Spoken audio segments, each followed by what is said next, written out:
What's going on, y'all? Welcome to the land of Reckless Logic. Please make sure you guys pop that like button, hit the subscribe button, and please smack the notification bell so do not miss any more posts from me. And let's get straight into this video, y'all.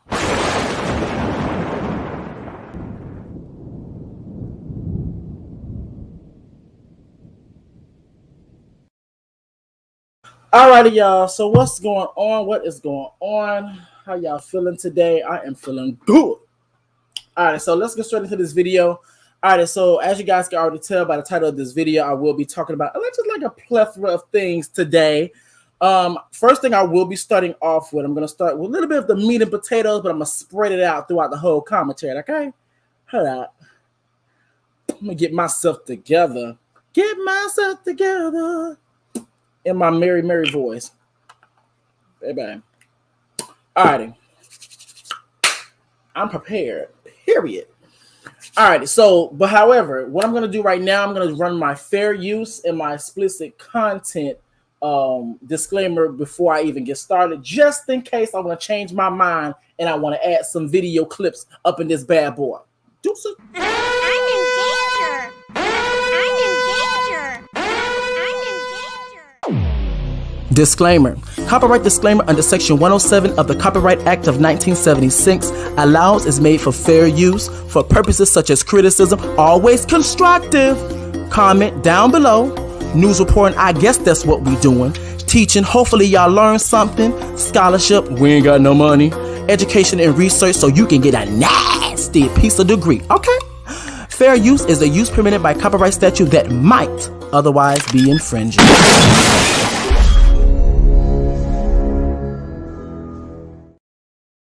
Oh, Lord. All right, so with that being said, as you guys can already see, I will be talking about, and keep in mind, I'm be over here multitasking. I was over here about to say paraphrasing.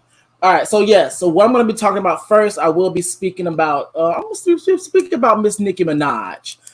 So yes, Nicki Minaj, for those who do not know, is a female rapper. She's well known for being in the game for about 20 plus years, or I would say like 12 plus years, and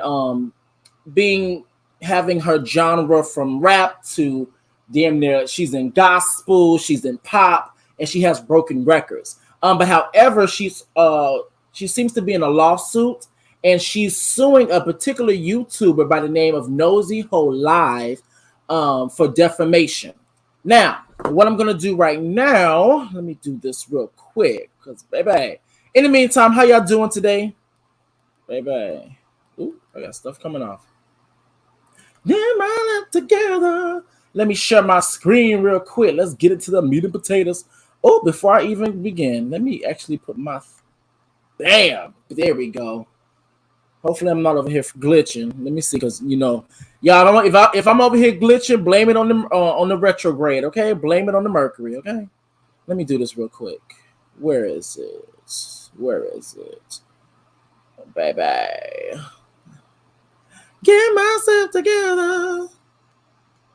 I want to go. There we go. All right, so let me share my screen. Then we're going to get started, period. And now, so Mary had a little lamb. All righty. Bam. Now, let's see how this bad boy going to work, because, baby, the Mercury retrograde be having all of my electronics and everything acted up, as we can see from me over here glitching it once in a while, at least on my end. All right, so this particular article is from Complex. Girl, let me see. See, I'm doing stuff already. But anyway, this particular article is about the defamation case dealing with Nicki Minaj and Nosey Heaux Live, because she was called allegedly a cokehead. So I have to be able to, let me see, can I be able to get rid of this? Baby, you in the way. Damn, how am I be able to get rid of this? Because you're like deep in my way. I wanna go to heaven, I wanna go. Let me see. Everything's up. How y'all doing? Y'all doing good in the building? How y'all doing? What's going on, Lisa? How are you? I'm glad that you're here. But why is this in the way? I'm gonna see, can I refresh it? With a refresh it. Let's see if that helps. Oh, as soon as I refreshed it, that's on Mary Had a Little Lamb, period. So yes, Nicki Minaj filed defamation lawsuit against blogger who called her a cokehead. All right, let's get to it. And by the way, I live for this. Make y'all look. All right, it's so girl, this break got me going all the way to the bottom. Nicki Minaj has filed a lawsuit against a woman named Marley Green after she alleged that girl, all this shit keep popping up. Get out of the way. Thank you. Alleged that the super freaky rapper is addicted to cocaine. As first reported by TMZ, Minaj and her legal team filed the lawsuit against Green, who discusses celebrity gossip as Nosey Heaux, following the release of a video in which she made the claims. According to the suit, Green allegedly said that Minaj is shoving in all this cocaine up her nose. Whoo! All right, so it's kind of a short article. Oh no, we got a little bit more. Okay, so I'm gonna do my commentary in between while I'm reading this article. I'm thinking be kill two birds with one stone. All right, so let me just do this. Let me say this. This is where we start to get into the realm of, yes, you guys can have, I'm gonna say you guys, we all can have an opinion about people. We all can have our views about certain groups of individuals. But however, we do have to be careful. And we do have to know and being able to word or make certain statements in a way to where you know that this is an opinion and this is not just a fact, or I'm saying it as a fact, but however, it's not true, or I don't have proof to prove that this is true. You get what I'm saying? And so a lot of times too, people, they kind of blur the lines of what's an opinion and what is defamation. And this is the sticky part of what we do as in being content creators, as in giving our own commentary, and especially if you may have a certain bias towards somebody. You get what I'm saying? Because the thing about a bias, it completely blinds your perspective when it comes down to actually seeing things for what it is. And then sometimes it can also blur the line for you, even though what you may be saying may be 100% your opinion. But however, even though you may have an opinion, the law still exists. Okay? And with the law still existing, there are rules, clauses, regulations that are put in place to make sure that they don't really slip up. You get what I'm saying? Celebrity or not. Especially since now Cardi B has actually won that particular case dealing with Tasha K. Now, this may be a new era. Now, do I believe that celebrities are just going to be winning lawsuit cases against bloggers, etc.? No. But however, this has probably was probably a good example for celebrities to see that, oh, this is possible. I can win this. Okay, you get what I'm saying? Now, if these claims are true, and that's another thing too, I've looked into her YouTube channel. Actually, I get like a little lightweight, kind of going through whatever. But I think I know another reason why she's getting this lawsuit. But I'm gonna save that. So let me get back to my thing. Okay, it says, okay, you said, come on, Mercury retrograde, going all the way back to where the hell I didn't need you to go. Okay, here we go. It says Green added allegedly before backtracking, but we all know it's true, she said. Per the count documents, I can't even say allegedly with that because we all know it's true. I'm not saying alleged on that. Nicki Minaj is a cokehead.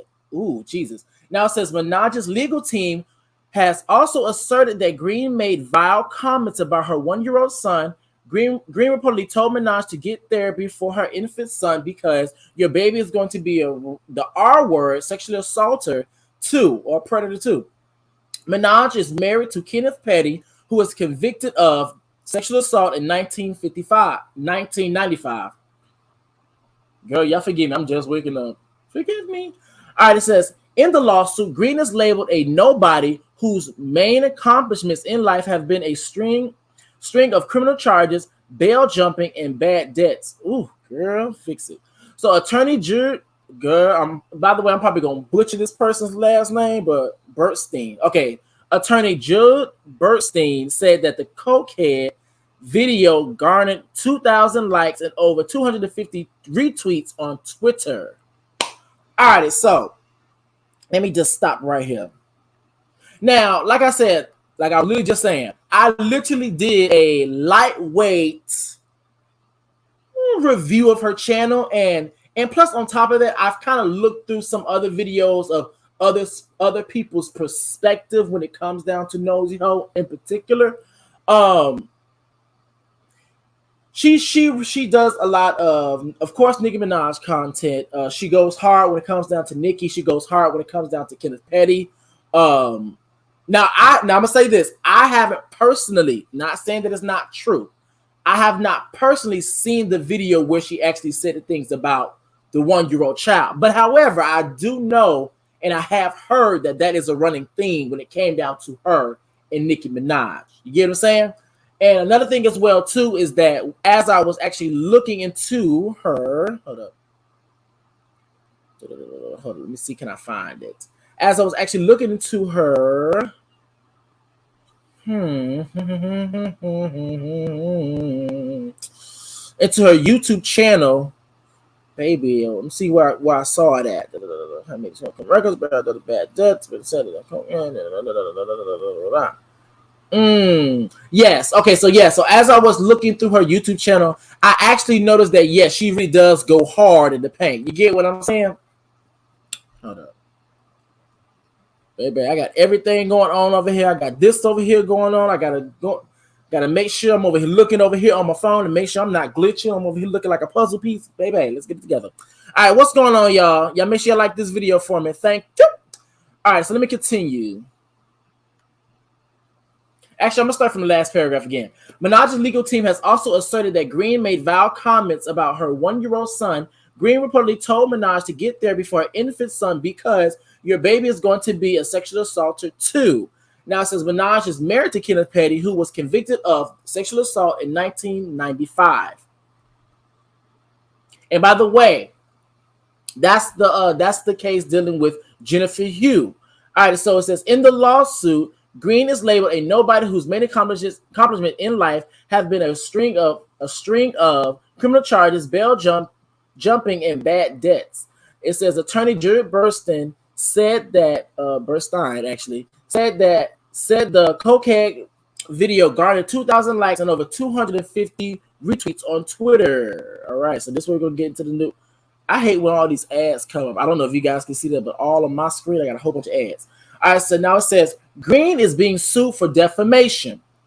Now it says Minaj has claimed she never used cocaine and is seeking $75,000 in damages. Now it also says here, and I quote, when this case is over, she would no longer be permitted to use my name, Nosey Heaux, to use the name Nosey Heaux because we will take her trademark from her when she does not have enough money to pay the judgment. Anyone else who spread lies about Nicki will suffer a similar fate, added Burstein.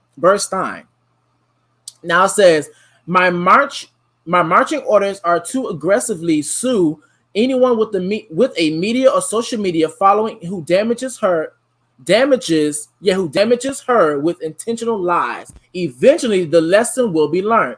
Now it says Nicki took to Twitter to comment on the lawsuit, writing, and I quote, thinking if I should dish them out daily, weekly, or maybe even monthly. This Judd lie folder is huge. She continued in another tweet. Now let's hope the people who are writing. Okay, so the one I'm about to read right now, this paragraph, I actually remember this. It's probably right here. No, it's not there. But this next paragraph I'm about to read, I actually do remember seeing this particular tweet. And if complex, this particular article has this tweet that's right under us, then I know they probably have the other tweet. Now it says she continued in another tweet. Now let's hope the people you guys are doing all this dirty work for love you enough to hire top-notch lawyers for you and pay your bills once I own your blogs, your shows, those IG pages y'all tried to protect so bad. Couple artists in the folder too. I'll own your publishing dudes. Girl, first things first. My mouth is dry. water break. Okay, that was better. There we go. Now I'm gonna be honest. I'm gonna keep saying this throughout the whole time. Now I haven't got deep into her commentary, like as in like her YouTube page. But however, what I've seen so far, and also from what I actually hear from other people, you know, when they make commentary about her or they mention her name, they say that she really goes hard, and I can see where people get that. Now, keep in mind, I haven't looked at her enough to make a full judgment, but I can see what people are saying when they say that. Let me see. Okay, we already read that. Now, this is the tweet right here, y'all. Let me just use my finger because you. Yeah, there we go. That's the other tweet. Let me see. Oh, that was it. All right, so let me actually do this. We're going to do this as well. Hey, what is going on? How are you? What's up, Reckless? I sub to you, gentlemen. CBT, I enjoyed your way room. Thank you. I really do appreciate it. I really do appreciate it. Hey, what's going on? How are you? All right, so let me stop sharing my screen for 2.5 seconds. Now let me share my screen. When 2 more 0.5 seconds. Y'all forgive me, I'm just waking up. Alrighty, so let me look for this particular article real quick. Girl, now why the hell? Come on, Mercury retrograde, stop messing everything up now. Remember, y'all, like, comment, share the platform. Alrighty.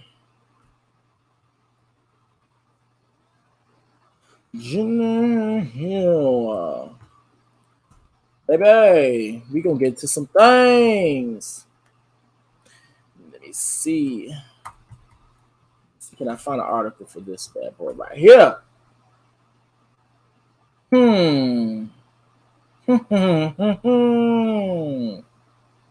Oh, okay, here we go.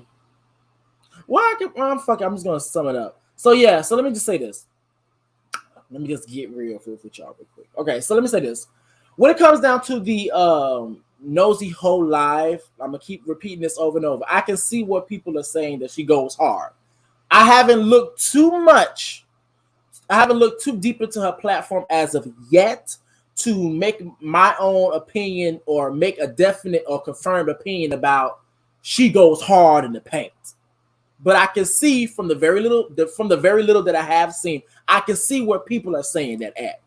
Now, do I believe that Nicki Minaj is suing her because of the coke? No. Now, my personal opinion, no. I'm going to say yes and no. I'm going to say yes, of course, if you accuse anybody of doing any type of substance, especially when they haven't been indulging in those things, or you cannot prove it, even if they are indulging in certain drugs of choice or whatever. But another reason why I say no is because of the simple fact of once I actually looked at other people's commentary and I actually saw little things here and there, I didn't know that Nosey Heaux, girl, y'all forgive me, y'all, it's gonna be a long day. Nosey Heaux is actually somebody that actually, of course, like I said in the article, talked about Nicki Minaj's child. From this article as well, alleged that she did certain substances, and then not only that, she also did the interview with Jennifer Heaux. Jennifer Heaux, for those who don't know, is the alleged victim of Kenneth Petty.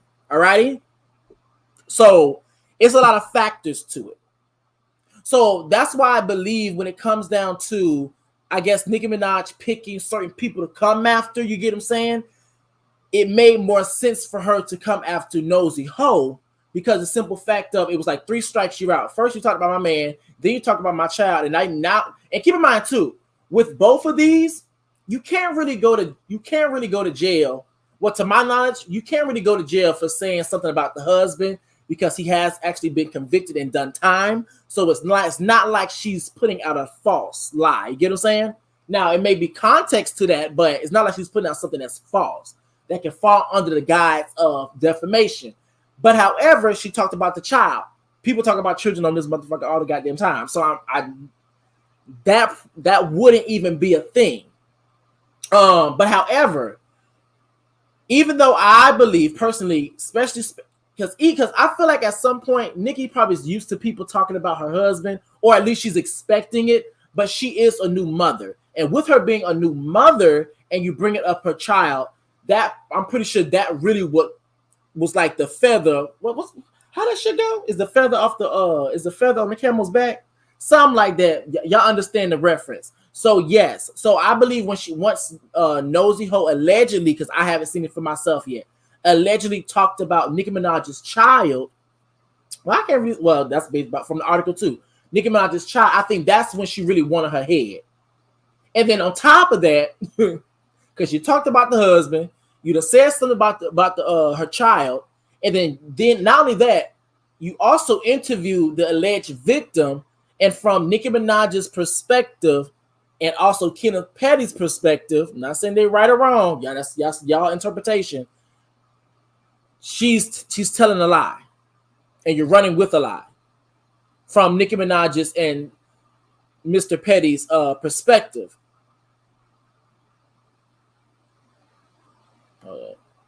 I've been having a lot of fun. Yep, that Mercury retrograde is in effect. It's in effect.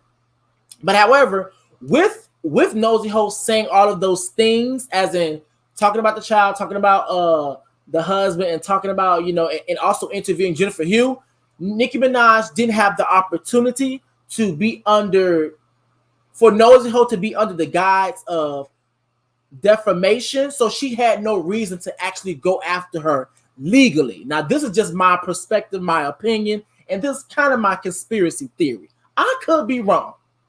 But however, I don't think she had the guy. She didn't have the legitimate reason to go after Nosey Heaux because she wasn't doing anything like defamation until this particular statement of her actually saying that Nicki Minaj allegedly does substances. Now, I wouldn't be me if I didn't bring something to the forefront. Once again, I better say my nose, girl. I'm over here saying too much. Because I'm about to say something about the nose and all the other shit, girl. I'm just gonna share the video. But my ear is to the streets. My ear is very close to what's going on. Because one thing I can say about these stan culture groups, whatever, cults, whatever.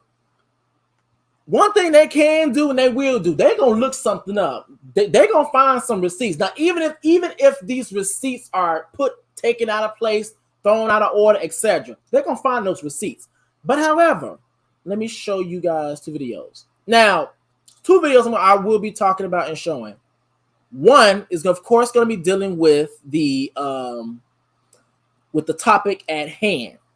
The other is going to be dealing with Cardi B, because Nicki Minaj actually alleged that somebody put voodoo on her. That's basically what she said on Queen Radio. And so with Stan Culture, what they did, they decided to come forth. They did the whole thing of, we're going to find this clip, find that picture. We're going to put this over here. We're going to edit it over there, put that bad boy together. And here we go. Here's your presentation. Now, let me actually pull this bad boy up. So the first thing I'm going to do, I'm going to show you guys the Cardi B one first. Now, let me share my screen. Now, this Mercury retrograde is getting on my nerve. I'm over here glitching like I don't know what. At least on my side. Baby. Oh, right here. Bam. What is this one? Bam, right here. Now, like I said, the Stan Culture, they're good at finding receipts, especially when they are really looking at when they are really after somebody. Girl, let me get some water. My mouth is dry. Y'all, I had just brushed my teeth. You know, brushing your teeth for some reason, dry your mouth out and shit. At least for me. Oh Lord. Water break. So yes, so this particular now the headline says, well, the caption says, "Receipts don't lie, straight out of Deuce ass mouth. Very sad and unfortunate. God got at Nicki Minaj." Now this is what, when it came down to someone alluding to, well, Nicki Minaj alluded to someone trying to put voodoo on her. Well, hold up. Let me see. Is this the right one? Oh, yeah, this is it. So let me do this. Now I'm going to actually mute myself because, girl, I do not need this.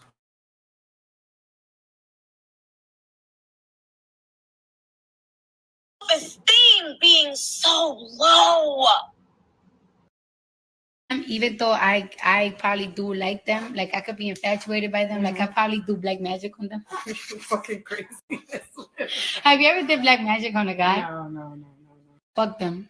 What if one of your favorite rappers? Now, I don't know because I don't know how it sounds on your guys' end. I don't know if you guys heard that or not, but I'm going to reiterate. Okay, so in the video, just in case if anybody was not able to hear, there's an old clip of Cardi B being on live or whatever, and she's asking somebody in the background. Don't know who it is. Somebody in the background asking, and she's asking them, you know, I've always been infatuated with, I guess, black magic. And then she asked the person, it's good, I heard. Okay, that's perfect. Basically, just about ask the person, you know, have you ever done black magic before?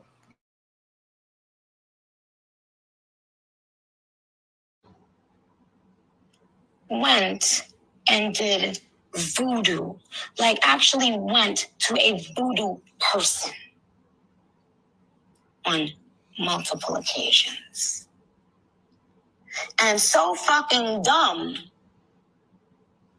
went talking about it, not only texting about it, but went talking about it to people and didn't know that somebody that was in air reach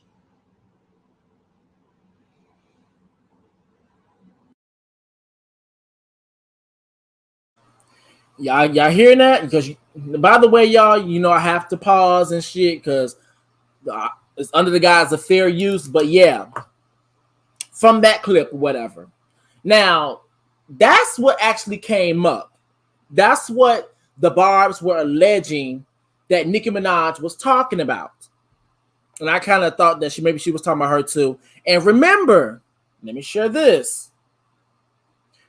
I'm about to do a lot of sharing, y'all. Once again, I like to show y'all, not tell y'all. Remember, when I had this, now I got to find the slide.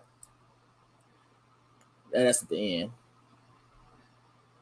When Cardi and Nicki end up going back and forth. And Cardi B said, I guess this is me, huh? Man, I can't. And this particular clip right here, oh God, I'm over here losing it, y'all. But yes, this particular clip over here is just about the Hocus Pocus. Now, for those who don't know what the hell Hocus Pocus is, I love this particular movie, baby.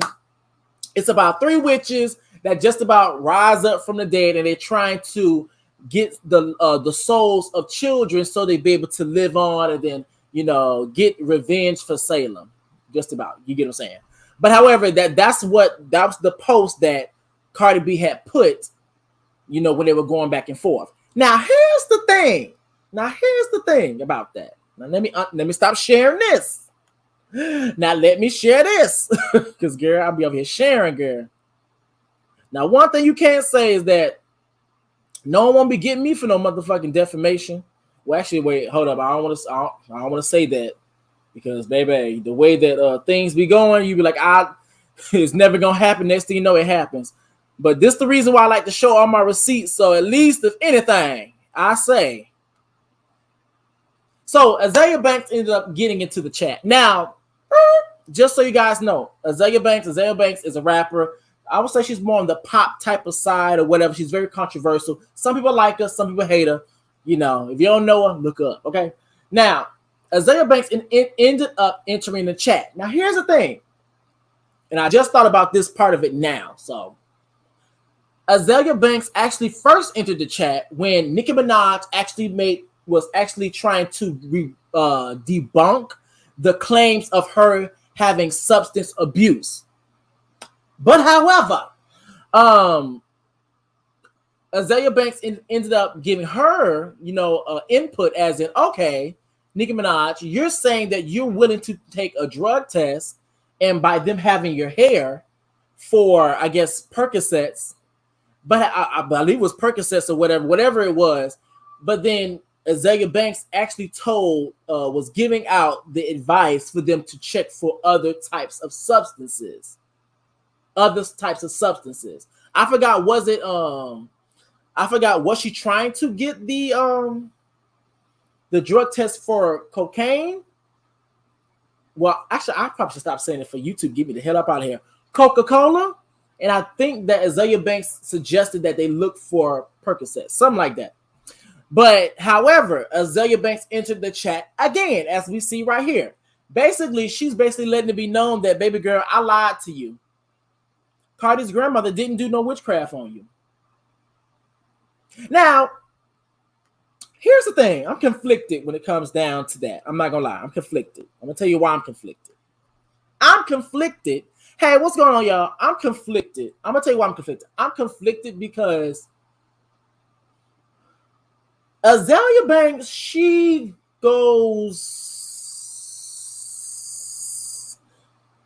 like a scale. She really tips this way and then she'll tip this way.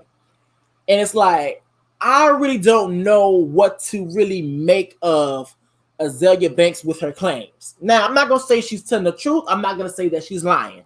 But what I am going to say is that I'm probably going to wait to see what happens with Azealia Banks and her claims, because of the simple fact of she'll say one thing and then she'll be on the person's side the next minute. Then she'll be back over there attacking them, and then she'll be back on their side. So I've kind of seen that aspect of her, but however, I'm just going to hold off on her for right now. Now, I will say this as well. What's going on? How are you doing today, Purple Lover? How are you doing today, Lisa? Hey, Camera Cutie. Girl, I'm over here just waking up. Got eye boogers coming all out. Girl, I'm over here look snatched. Okay? And what's going on, Ev? But yes. But I will say this as well, too. Do I give Nicki Minaj the benefit of the doubt? I would love to give Nicki Minaj the benefit of the doubt. Now, let me share my screen. But however, I got to share something else with you. I can't diagnose, but Azealia is completely unstable. I want to believe her, but most times I don't. She talks too much shit. Yeah. But, you know, like they say, a broken clock can be right multiple times. Let me see. Let me get my stuff together, girl. I'm over here all tired. Oh, that's why I can't click out of it. Now, this is what the Barty Gang did in response, baby. So let me click on this, because, baby, one thing about these stand coaches, they will find their receipts. You know, I really do have to get me a mouse, because, baby, over here going through all these different tabs just to do all of this stuff is really tiring, but I got strong fingers. All right, so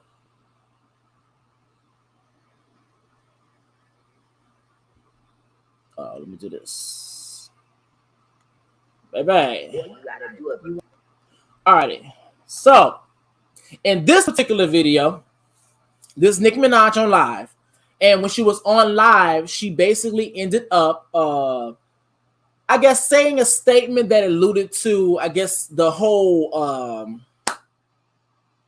controversy, dilemma was coming about her and substance abuse. Now, keep in mind, too, remember, she has a song called Pills and Potions as well, which is I do believe that's the name of the song that she actually talks about her dealing with or have used certain substances before. You get what I'm saying? But however, in this particular clip, she was talking about, I guess, actually, why are people calling me? Everything just going left today.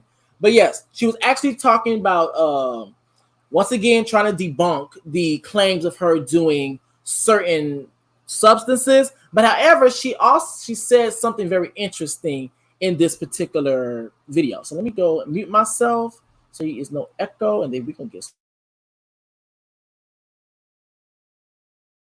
Want to know my drug of choice or my drugs of choice? Just all you got to do, if you want to know my drug of choice or my drugs of choice, Just listen to my music, child. I'm in Tokyo with the Kokio. No, I'm getting numb now. Don't let me come down. Nicki Minaj. All you gotta do if you want to know my drug of choice or my drugs of choice, just listen to my music, child. I'm in Tokyo with the Kokio. No, I'm getting numb now. Don't let me come down. Nicki Minaj. All you gotta. Here we go. Here we go. Hold up, y'all. Water break. Oh, Lord. Okay, so yes. So this is what the stands were doing back and forth, okay? So, I'm going to be honest. Do I believe that Nosey Heaux will have a chance at winning this particular case? I don't know. I'm gonna be honest with you. I don't know if she will have a chance at winning, losing, or whatever. Reason being is because of with any type of law, with any type of thing, any type of case, there are laws, of course, on a federal level, and there's also laws on a state level. And you know, there's also laws that's like really, if you get more specific, it's like a general law, then you get more specific. There's like little things, loopholes and shit. So I don't really know. But what I can say is this. From me just outside looking in, I can see how Nosey Heaux probably got that, as in probably believing that Nicki Minaj is on certain substances. If you take into context of her music, and also when you take into context of her actually saying in the clip, it's right here. If you want to know my drugs of choice, look into my music. When you take it to context, she always talks about I believe she talks about perk.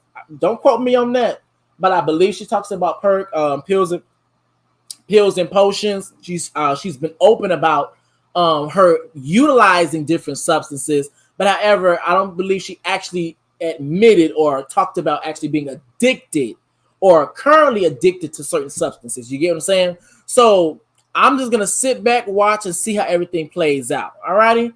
So in the meantime, let me stop sharing all of this because girl, everything's taking up my screen. Let me see. Stop screen. Bam, right there. Yes.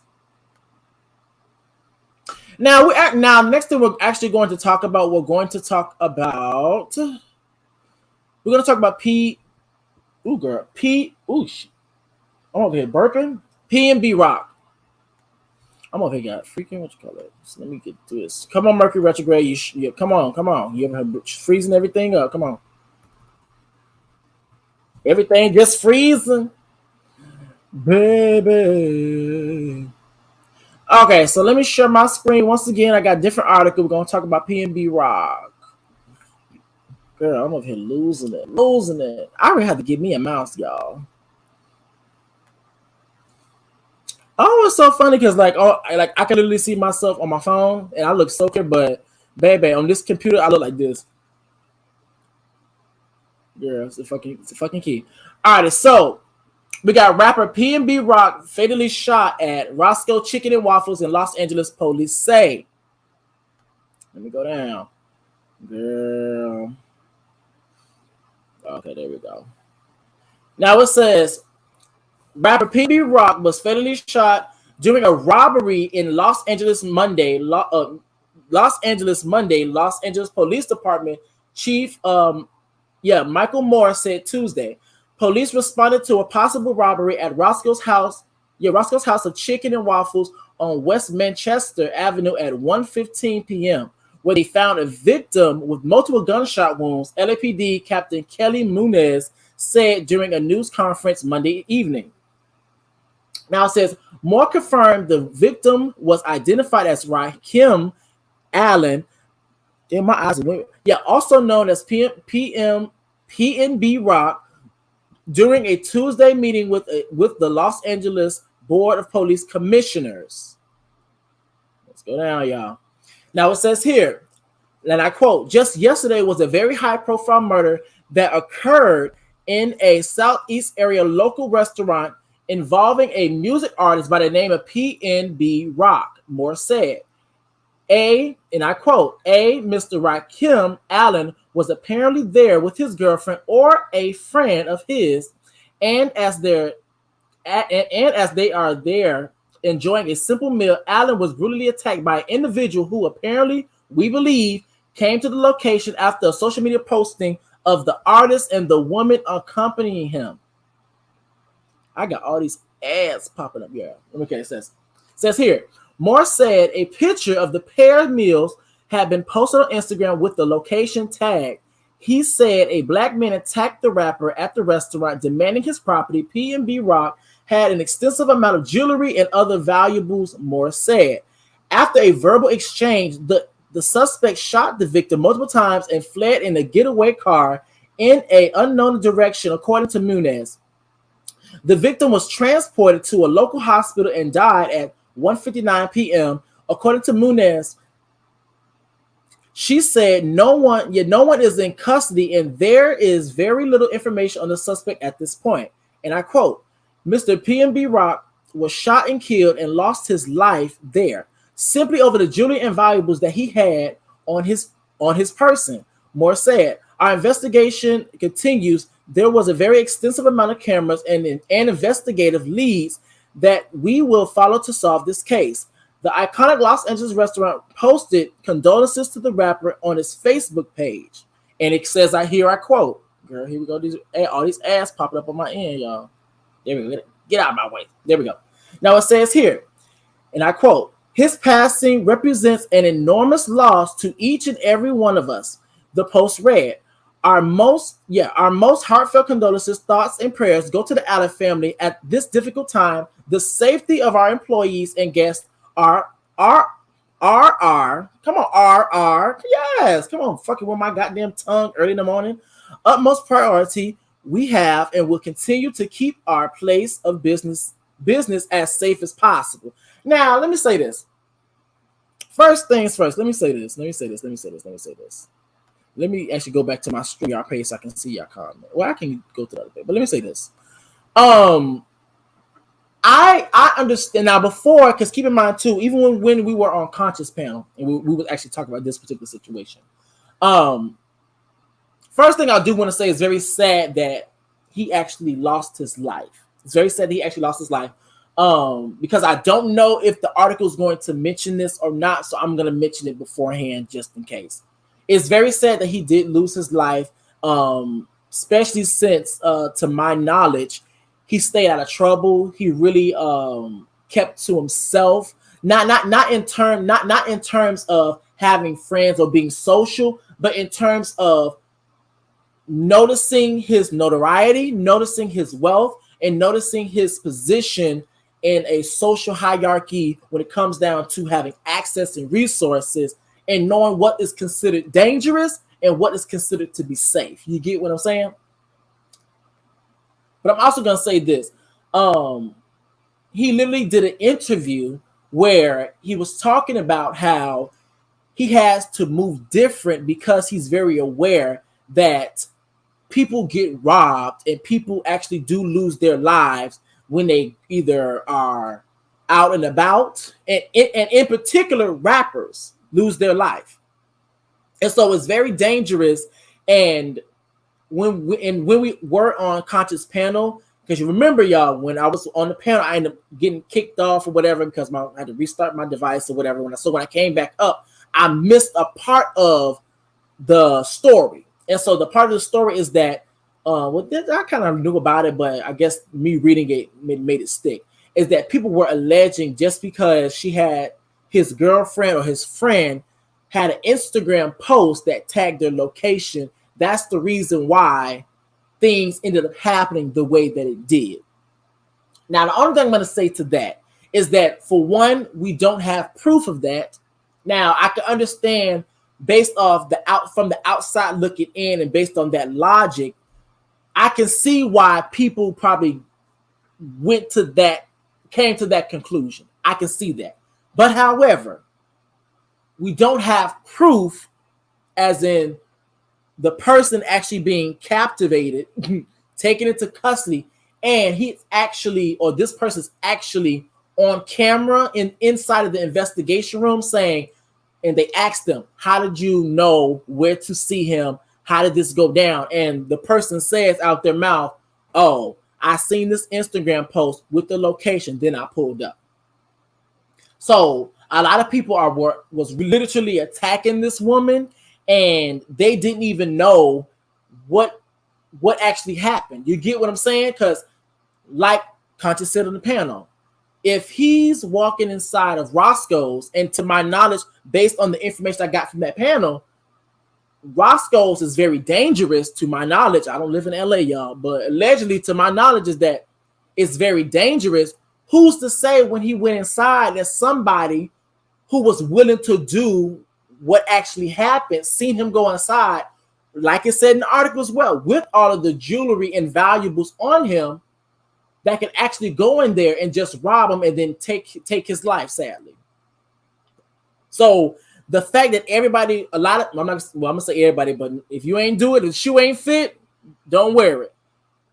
Everybody literally was going around attacking this woman when we don't know the facts.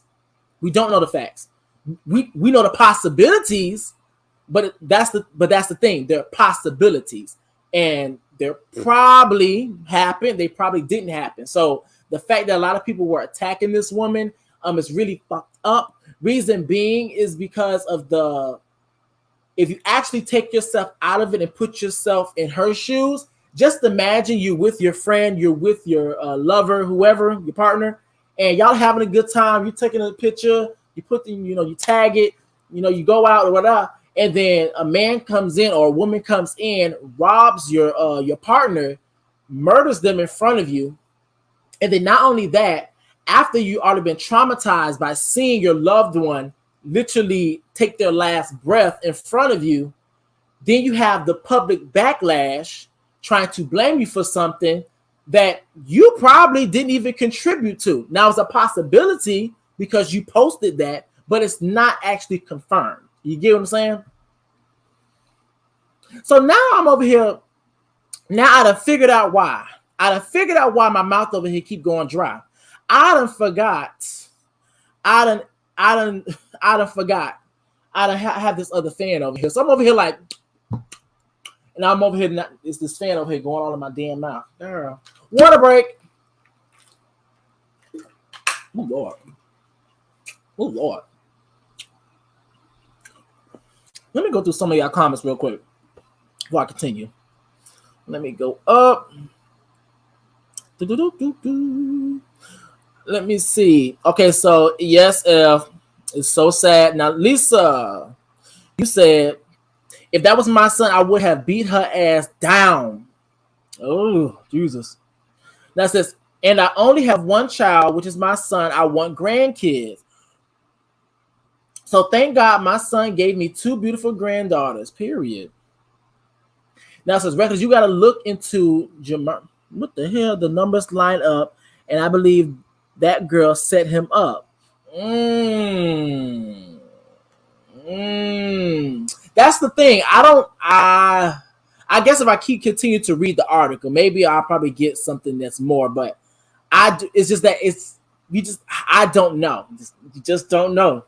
Don't know. It's like I can't say just don't know, because there are people that really do set people up. So it says, let me say this. Rapper's death shocks hip-hop community. Now it says, news of PNB Rock's death sent shockwaves throughout the hip-hop community. Let me look down. Oh, yeah. So it says, and I quote, he was such a pleasure to work with. Condolences to his mom and family. This makes me feel so sick. Jesus, the rapper Nicki Minaj tweeted. Now, this is the tweet that Nicki Minaj ended up putting out. Now, like I told you guys, it's Mercury retrograde, so that's why you see. That's the reason why you see a. Let me put this up, girl. My mouth is like really dry over here. Y'all see me over here just. But yes, like that's the reason why you see that gray area, the gray circle instead of her actual icon. Come on, Mercury retrograde, messing up my internet. All right, now it also says she also urged the hip hop community in a series of tweets to look out for young and upcoming artists who may have a target on their back, especially after deaths in recent years of other acts like Young Dolph, Pop Smoke, and Nipsey Hussle. Pray for PNB Rock, the man that got family and kids shaking my hand. God be with that man. Rapper Offset tweeted. DJ Academics, I cannot stand him. DJ Academics tweeted Monday that he had just interviewed PNB Rock 1 week ago. Now it says, I quote, girl, I got all these ads keep popping up. And I quote, it says, this PNB Rock situation crazy. I just did an interview with him a week ago where he detailed how someone tried to rob him in LA recently while he was out with his girlfriend and daughter. Now, this, shaking my head, pray for PNB Rock. Maybe that's crazy. That's crazy. So Oh, now that's what I was gonna do. What I'm gonna do a little bit later. It's a reason why, another reason why that it's a possibility that she probably didn't get him set up, but it's also a possibility that she probably did. That's just for y'all interpretation, but I'm gonna pull that up just a little bit. Give me 2.5 seconds. Now, I'm gonna continue. Now it says, even New Jersey Governor Phil Murphy weighed in on the rapper's death. Saddened by the, now I quote, girl, all these ads, get away. Now it says, I quote, saddened by the passing of the rapper PNB Rock, who died earlier today due to the senseless act of gun violence. The governor tweeted, PNB Rock was a star in the industry, sending our condolences to his friends and family during this time. Bye-bye. It's getting crazy. Now it says PNB Rock made waves at the end of the 2010s with 2 albums between 2017 and 2019. Catch These Vibes and Trap Star turned Pop Star. Between 2016 and 2019, PNB Rock had 8 songs on the Billboard Hot 100, 4 of which were in 2019. Now it says the Philadelphia rapper had been featured on hits like Every Day We Lit with fellow rapper YFN Lucci in 2017. Girl, forgive me over here, y'all. I'm just waking up. 2017, and Dangerous with rapper Meek Mill and singer Jeremiah in 2018. Every Day We Lit peaked at number 33 on the Billboard Hot 100, and Dangerous peaked at 31. In 2019, he also collaborated with singer LaToya Green. Oh, that's a LaToya Laton, whatever the hell, Green, and rappers Lil Baby and the City Girls on Leave 'Em Alone. Oh, that was my song. As well as with Chance the Rapper and Ed Sheeran on Cross Me. His latest song, Love Me Again, was released on September 2nd. Oh, that was my song. That's crazy. Now, another person that ended up actually sounding off on the situation. Let me actually stop sharing my screen for 2.5 seconds. And let me see, can I find him real quick? I gotta find him real quick. Someone else ended up sounding off on the situation, how they felt about the series of events that was going on. Now, like I said, it's a very sad situation, and it's really messed up, and it's real fucked up. To be honest with you, really fucked up. But let me find out. Baby, now where is that? Okay, there we go. Bam, right here. Bam. So let me share my screen. I gotta get me a mouse, baby. Baby, I like your style. Now we have right here. The source is Hollywood Unlocked. It says Ice-T explains why LA rappers don't wear a lot of jewelry in public. It's not because we are broke. LA is just a dangerous place, rapper or not. Now I'm gonna read the little caption right here, but then baby, we're just gonna get into what we need to get into. Let me see. Now it says, following the heartbreaking news of PNB Rock, who had tragically gunned down on Monday after being robbed at a Roscoe's House of Chicken and Waffles in Los Angeles, Ice-T shared a tweet saying, I'm done explaining LA gang culture. Motherfuckers will not listen. It's not a game at all. Now, although he didn't expand on his tweet at the time, many people got what he was saying. One fan tweeted back, a lot of you are missing the point. He and others from Cali have been saying, hey, watch how you move out here because the banging is real. Anybody can get it, including them. He can't end gang violence. It's Yeah, it's a spiritual issue. I won't get into it. Oh, Lord, let me get it together. A second fan added, if you flash in jewelry / cash in LA, understand someone is coming for that male / female. It's wrong on all levels, but the gangs are trained in looking for the easy come up. Let me see. I'm putting it right here. Now it says the 64-year-old made a follow-up tweet this Wednesday and said people are still hitting me up about my comments about LA gang culture. If you notice, LA rappers don't wear a lot of jewelry. Me, Snoop, Cube, Dre, Game, Kendrick, the list goes on. It's not because we're broke. LA's just a dangerous place, rapper or not.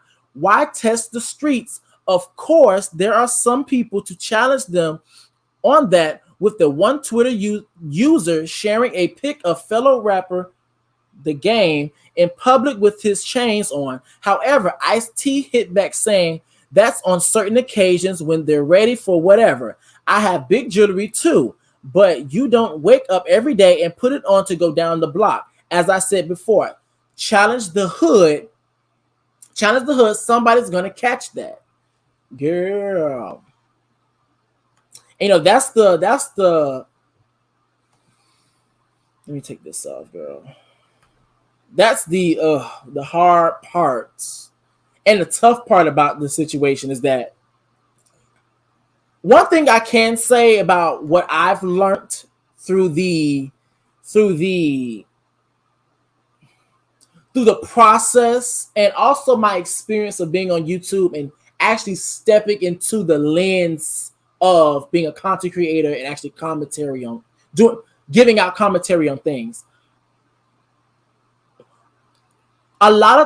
Every single issue that a lot of times these particular celebrities have or go through, things that are literally put in the media or portrayed in the media, every single issue is literally connected to social power structures that literally causes issues like this to happen over and over and over. And also, which creates that crab in a barrel as mentality, to where if somebody else has it and you don't, you may not be the one that goes up and actually take one's life to get what you want from them, but the person right next to you just might. And so this is the reason why the conversation surrounding dealing with the issues at the core, at its base, at its foundation is very important. And I understand and I know what's going to see. How are you doing, CJ's daughter? What's going on, Anya? Like, and I do understand that sometimes some people just be coming up here just for a kiki, a laugh. They just want to get into the mess, be a little shady. But this is the reason why we really want to deal with a lot of issues, all the issues at its core, because stuff like this happens over and over and over, and we just don't know why. Well, we know why, but people just don't know why. And a lot of times they like to blame, and it is very reasonable, they like to blame the agents of chaos only. But let's also keep in mind too, you can blame the agents of chaos, because I'm sorry, I can be very aware of how the system and the foundation creates people to have to be forced to do certain things for survival. But however, if you hurt my family member or murder my family member in the process, you're going to be held accountable. I can sympathize with you and also empathize with you when it comes down to understanding how the system has created a subset or a sector of mutated people that's acting and operating on lower frequencies because of survival. But however, I'm also going to let you know that, bitch, you can have all of that, but bitch, if you go over there and hurt my goddamn uncle and you delete his life, then yeah, we most definitely gonna hold you accountable. But however, I actually want to stick on the girl. Not it's 4 o'clock, but I actually want to. This is the reason why we do that. We want to start at. We want to talk about things at the base and at the core, at its foundation, y'all. Oh, y'all, water break because I can see my tongue is getting tired again. Girl, come on, Mercury retrograde, get out the way. That's the reason why. Oh, girl, that's the reason why. Oh, Lord, girl. So yes, it's a very sad situation when you actually see somebody, especially when he was literally in his interviews saying how he wanted to move different, you know, operate differently because he understands the dangers. And it's just really sad because if he went in there, and to my knowledge, to what I understand, Roscoe's is a tough neighborhood, and you're going into this tough neighborhood with your valuables on, which you can because you bought it. But however, it's just the fact that this particular system really oppresses people and really has people operating in the lower frequency. And the thing about poverty also brings out a lot of crime. Because the thing is that when people don't have it, especially when it's like a necessity, it's different when things are just a want. But when things are just a need, as in shelter, as in food, toiletries, people will do anything. And when I say people, that's all of our asses. People will do anything just to get those things. Now, case in point, as you guys know, I'm in the military, and so basic training, and I would say basic training was very interesting to me because it was literally a case study. Not really knowing it's supposed to be, that's not really what I was meant. That's not really why I was there. But however, it ended up being a case study. I was able to see and have certain experiences and see them firsthand, and also deal with those experiences and have a front row seat, and also sometimes be part of the movie myself. So in basic training, before you get into basic training, you have one mindset. Oh, you know, I'm going to be like this. It's going to be easy. Da, da, da. Now, keep in mind, I never do that, but I'm looking at everybody else. This is going to be easy. We're going to get, fuck that shit. We're going to do this. We're going to do that. Then when they get inside, especially for us as men, they cut our hair all the way off. We sitting there looking like a milk dud by the head. They strip all of us of our civilian clothes, any type of certain toiletries that wasn't necessary, like cologne and stuff. They stripped us all of that. They ambushed us and stuff. They really get you to a point to where they strip you from what we may know as your identity. And then they add pressure onto that as well. So they strip you of your identity, and then they add aggravation to the group because it's a group setting. It's a group setting. So which means you have multiple personalities, multiple character traits, character types, archetypes, not a monolith. And then they add stress onto the group. And now this is where the case study starts to begin.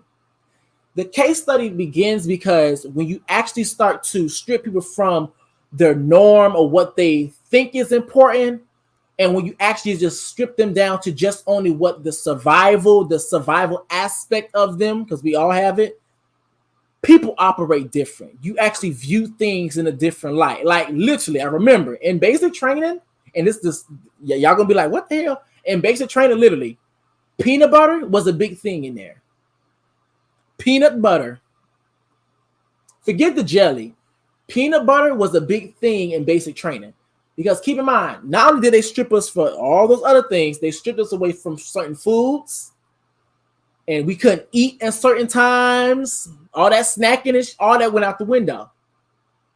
And so you saw people like feeling so really what's the word I'm looking for? Because I'm over here losing my sleep over here.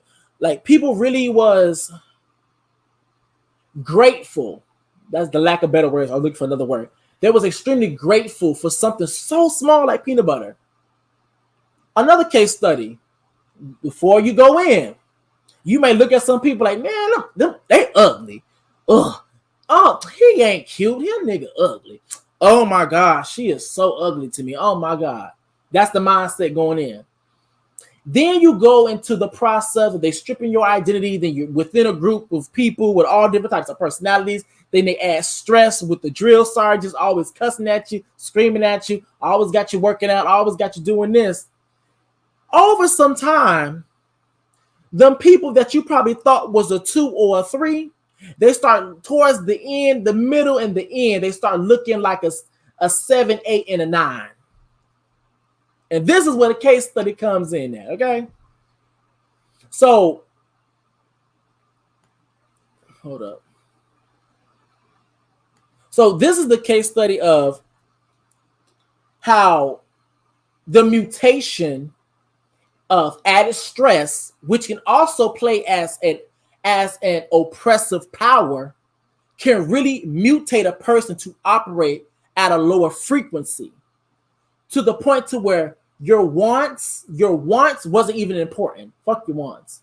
Your needs was the main goal. And when you were operating on your needs, and then on top of that, let me share this. This is perfect. I'm over here talking about all this. I can just pull this up. And I most definitely made this. Do I have that? I think I do. I do have that. Now, I forgot which slide it was, but I do remember it was this one. I think it was this one right here. I'm talking about this. Of course, it's my sociology book. My sociology book, Big Ideas Simply Explained. Sociology is social science that focuses on society, human social behavior, patterns, all that shit all the way. Social relationships, social interaction, and aspects of culture associated with everyday life. Now, keep in mind, y'all got all these ads coming up, but let me actually, it's one in here. It's the last slide. So let me just hurry get to it. Oh, girl, I think that was it. Let me see, can I find it? It was the last slide. I actually made this graph. Bam, right here. Right here. This right here is Maslow's hierarchy of needs. And keep in mind, I wasn't supposed to be on this section this long, but however, I need to say this. Maslow's hierarchy of needs. I'm pretty sure you guys are, some people may know what it is, some people may not. Well, you guys are kind of more mature and older, so, you know, you guys probably know what it is. Probably, I don't know. But yes, for me personally, I was going to use somebody else's pick, but you know I'm extra, and plus on top of that, I try to kind of, you know, use my own stuff. I'll probably take some of the things and I'll just make my own graph and shit, just so I don't run into like no copyright or you took my stuff. Girl, you know how they be. But on this graph, it literally shows you. Let me make my screen bigger so I can see everything. There we go, because now I can read it. It literally shows you everything when it comes down to your needs of being a human being and being able to operate successfully. Give me 2.5 seconds because I actually have something else that actually corresponds to what I'm about to read. Let me.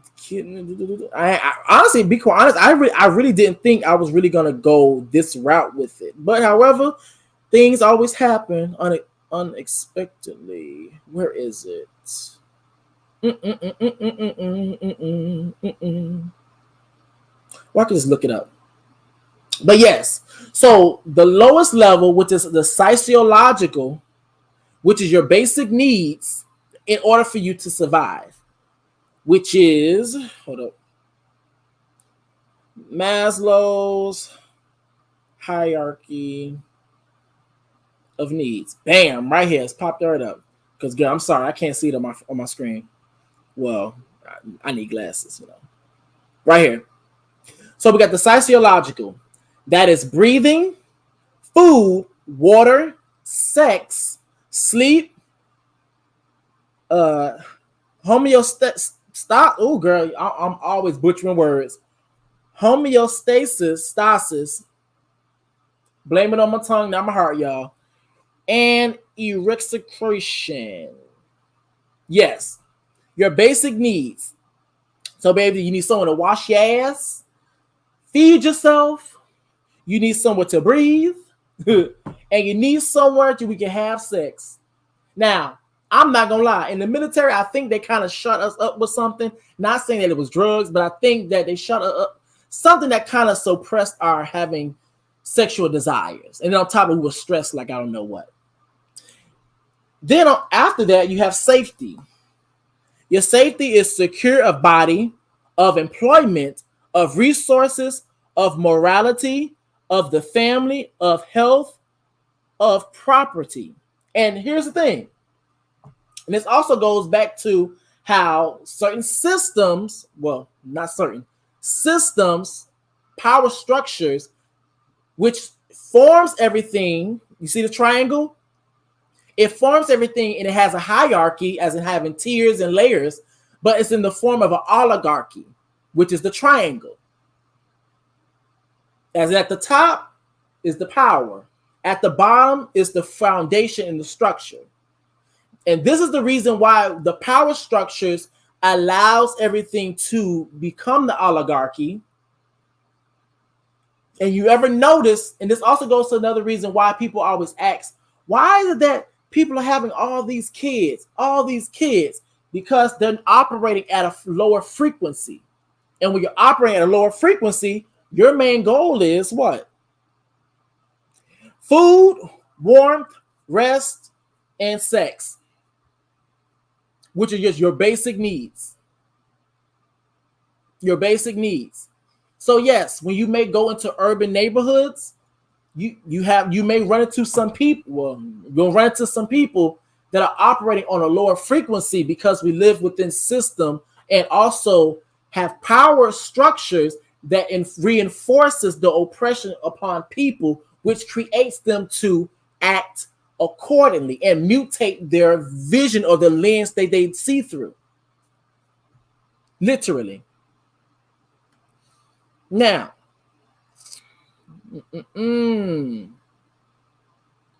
bye-bye. Yeah, because I've seen it myself. I've seen people come in, I'm not going to do this, I'm not going to do that. But then once they they literally took our identity away from us, or what we thought, or who we thought we really were. They took all of that from us, because what they do, they cut your hair off, they take all those things. For the girls and the women, they weren't allowed to have all that stuff in their hair. They wasn't allowed to do all the extra stuff, because a lot of times people associate their identity with their looks only.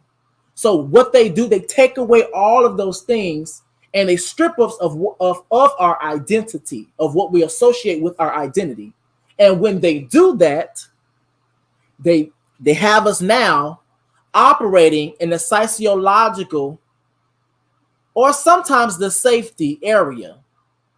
But however, when they add that stress, as in the drill sergeant is always fucking with you, the drill sergeant's always cussing at you, drill sergeant's always doing something, waking you up in the middle of the night, always like you barely getting any sleep at some days. They got you doing ruck marches, got you doing this, got you doing that. Now you're operating at that lower level. And so that's the same thing that's happening within the communities, within urban areas and in America. Really all over the world. But we have an American context in America. And it's sad to say. So yes, that's why every single time we have ooh girl, my throat just got dry. Water break. But yeah, let me move to the next thing. But that's the reason why every time some people don't understand, whenever me and Conscious we begin to speak on, not saying y'all, but whenever we go to like different panels, they don't understand why we always talk about certain like the system, and we don't hold quote unquote other people as actually doing it accountable. Reason being is because, for one, the system is making them operate in a certain way. It's mutating the lens that they see the world through, which is what? Oh, this is perfect because I put everything up. Which is what? Let me hear it go to that. Let me hear it go to it. Oh, right there. Habitus. A sense of one's place. So if you grew up in an urban area and you grew up in America with different intersections, and also with America, with both of those aspects at hand, you within America that also has some power. So, damn, everything is going wrong over here. You also have power structures as a way to keep you down, oppress you. Then yeah, you're gonna see the world differently. You're gonna operate differently. So yeah, let me actually move on because I have to get into the next better things. Baby, so let me stop sharing my screen for 2.5 seconds. So yeah, I really didn't think I was gonna go like that when it came down to that, but I had to go there with it. I had to. So this is what we're gonna do right now. So we're gonna get into Miss Kandi Burruss. Okay, so as you guys already know, Miss Kandi Burruss, she's on the Real Housewives of Atlanta. But however, with her girl, now I thought I got rid of this bad boy right here. Okay, there we go. Now it's gone. But yes, Miss Kandi Burruss, she's on the Real Housewives of Atlanta. And while she was doing an interview.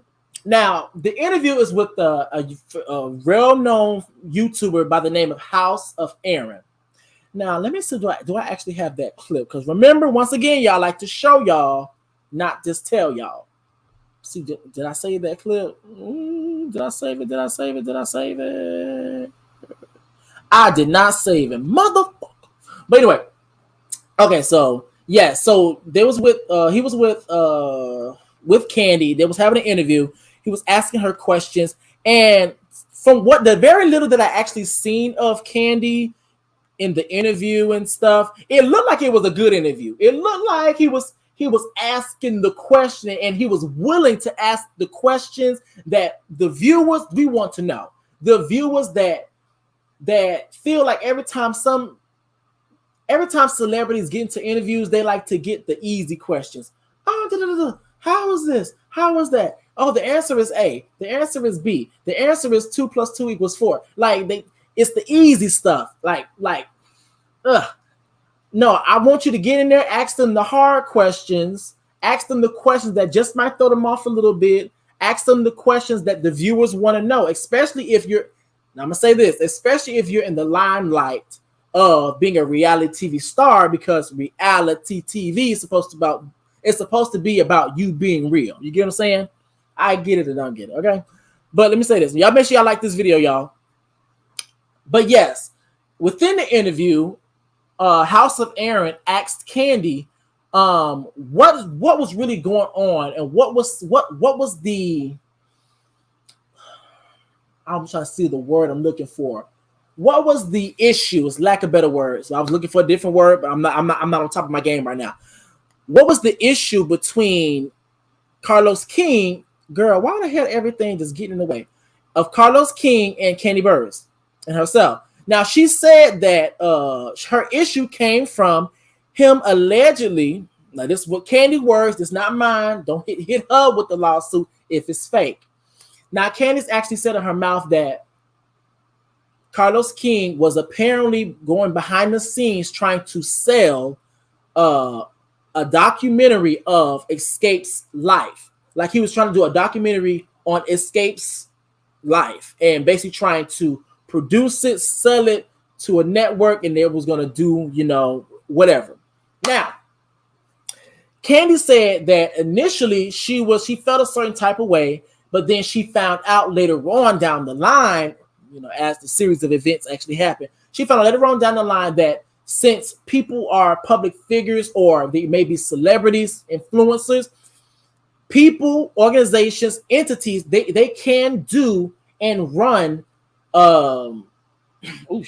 they can do and run movies, documentaries, series on them without their authorization.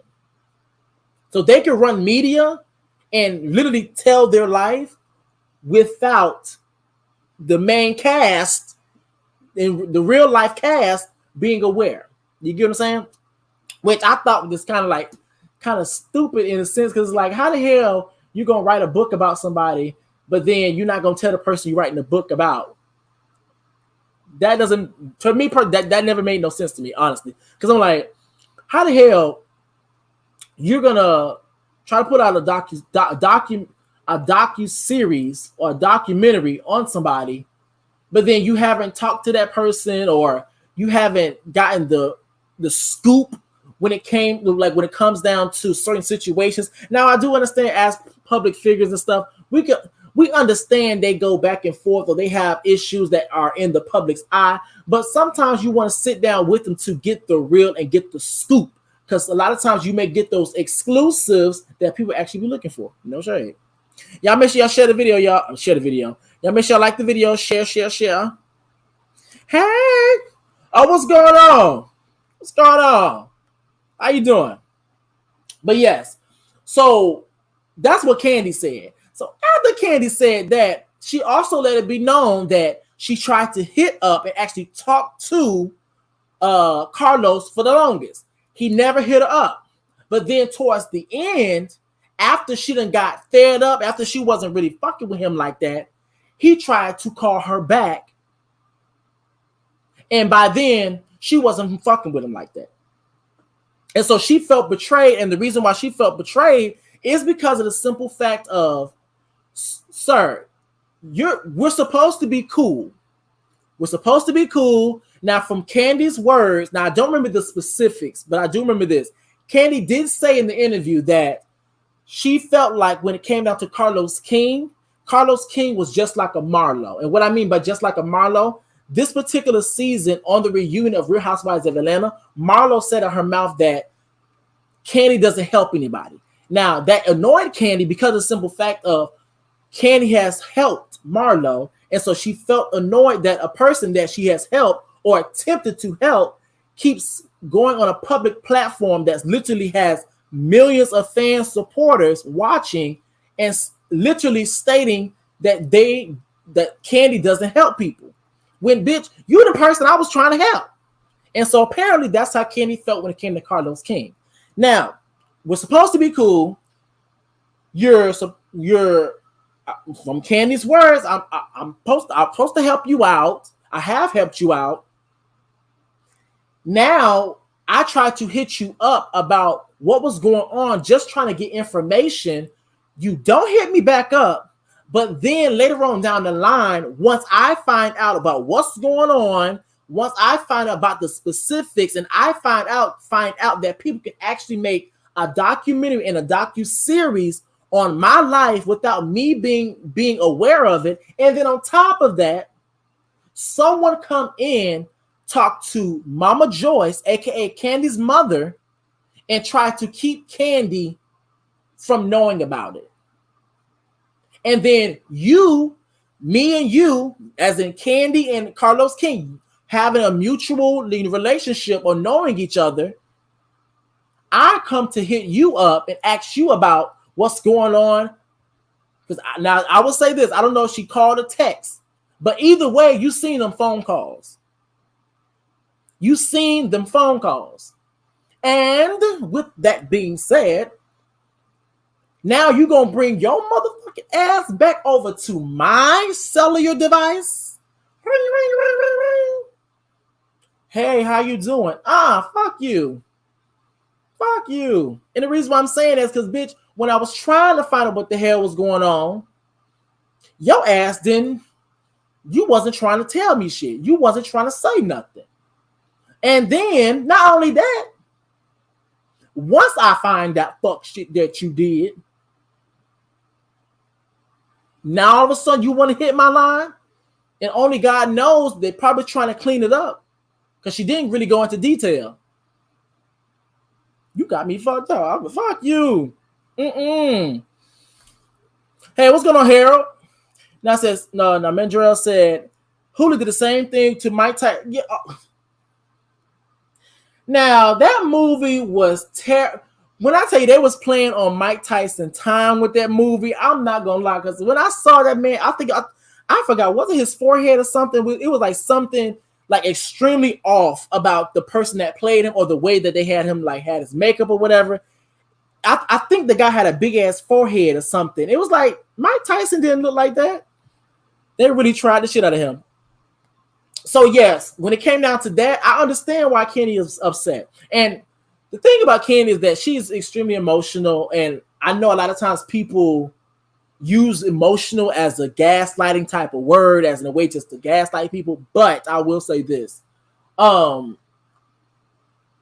take it as they have passion.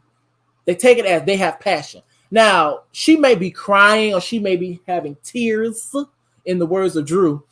She may be having tears, showing tears, but that doesn't always mean I'm sad. It may mean I'm hurt. It may actually mean I'm sad, but it can also mean I might whoop your ass when I see you. So in order for me, because keep in mind too, when you have anger or something building up, that's energy. And you can't create energy. You can't destroy energy.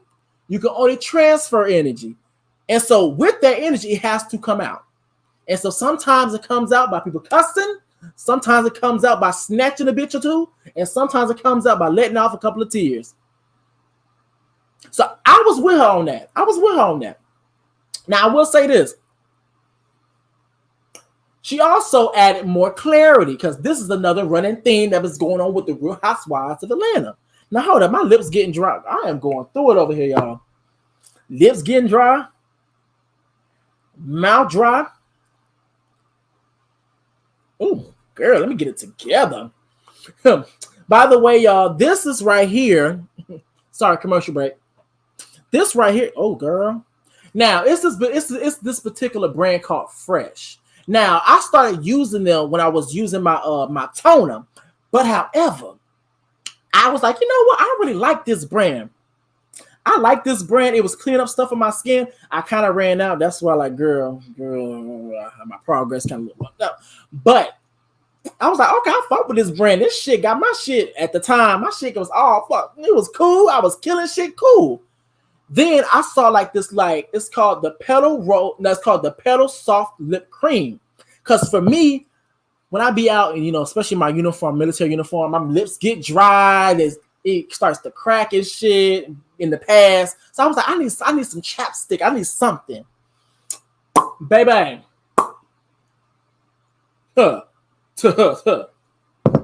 Period. Okay. But now, let me say this.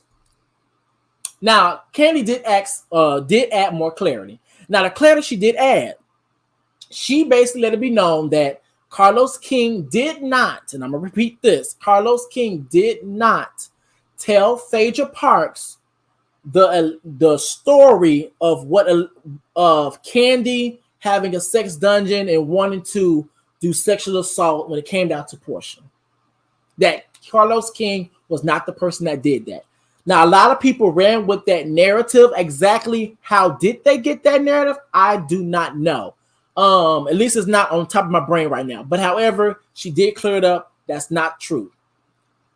And plus, on top of that, I feel like if it was true, Phaedra probably would have snitched. And then on top of that, she's an attorney, so she probably could have represented herself. I don't know the rules and regulations on that. And then on top of that, his ass would have been in jail because that's defamation like a motherfucker. So I don't know. Especially if that's the case too, Bravo would have been liable. But then again, I can't put nothing past nobody because the reason being, as in, now I'm gonna say this. I don't believe that he did that, but I'm just talking about in general what I'm about to say. I don't put shit past networks and producers and shit because guess what? Their job is to produce a show. And the producer is gonna say anything and do anything to produce a show because that's how they make their money and make their return. Okay. All right, so let me actually share my screen again because now we got to talk about some of the things, baby. Now, here's the thing.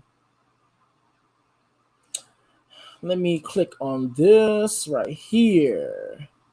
Let me share my screen, baby.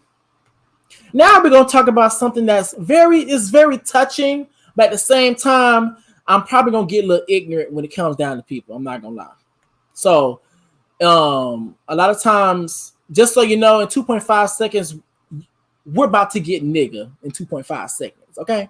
So actually, before I do, let me actually read some of your comments. I've actually been going from screen to screen, so I haven't really been reading the comments like that.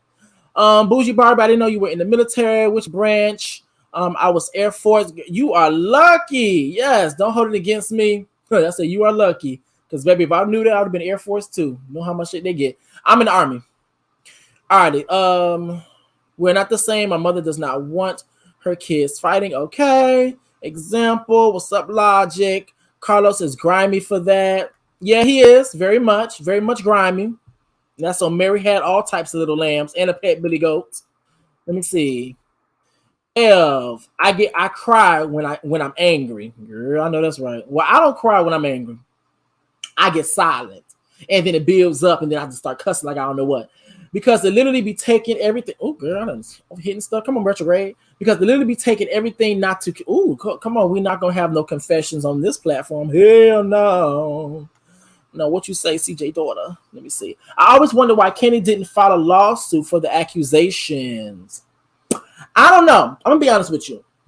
Even though those are accusations and there's some really tough accusations and stuff, I'll say this.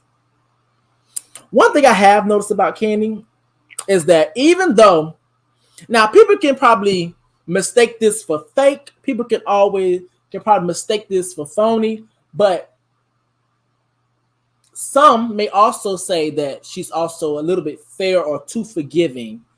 Not forgiving in a sense of she's not gonna forgive you as in she never gonna forget, as in you might not ever get to that point, or you might ever get to that point, but not forgiving as in she may not go as far as she should go, or she is allowed to go, depending upon the fuck shit that you did.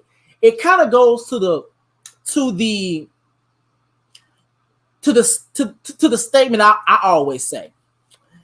If people don't put rules and regulations on what they do not, and I repeat, do not put rules and regulations on how I react. Okay? Because one of my pet peeves is telling me what I need to do. Reckless, you need to calm down. No, bitch, I need to be going upside a bitch head. Reckless, you need to walk away. No, bitch, I need to be going upside a bitch head. Reckless, you need to do that. That's one of my pet peeves. Especially if I'm mad, don't tell me what I need to do, because by then I'm already down. So if you take, for example, what Kandi went through with Phaedra and Portia,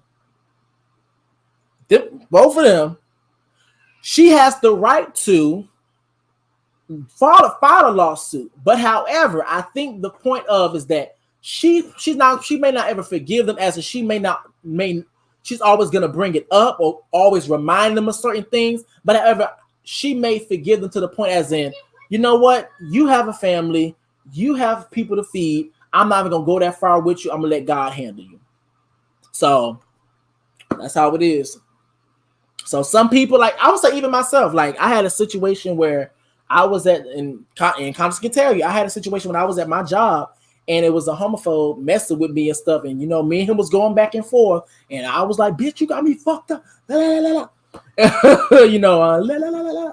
I was going, thank you. I was going all the way in. And I could have, because the stuff he said, I could have played the role of, oh my God, it was so homophobic. And oh my God. I could have played that and got him fired. But however, I was thinking about him having children and all the other stuff. And I was taking into consideration the other factors. I was. Now, in present day, that would never ever happen. Not present day. But back then, it happened. Okay? So let me actually move on to this bad boy here. Now, let's do this. I know damn well it did not. I just know damn well it did not. Girl, I'm not going to play that. Y'all not. Oh, y'all are just trifling. Baby.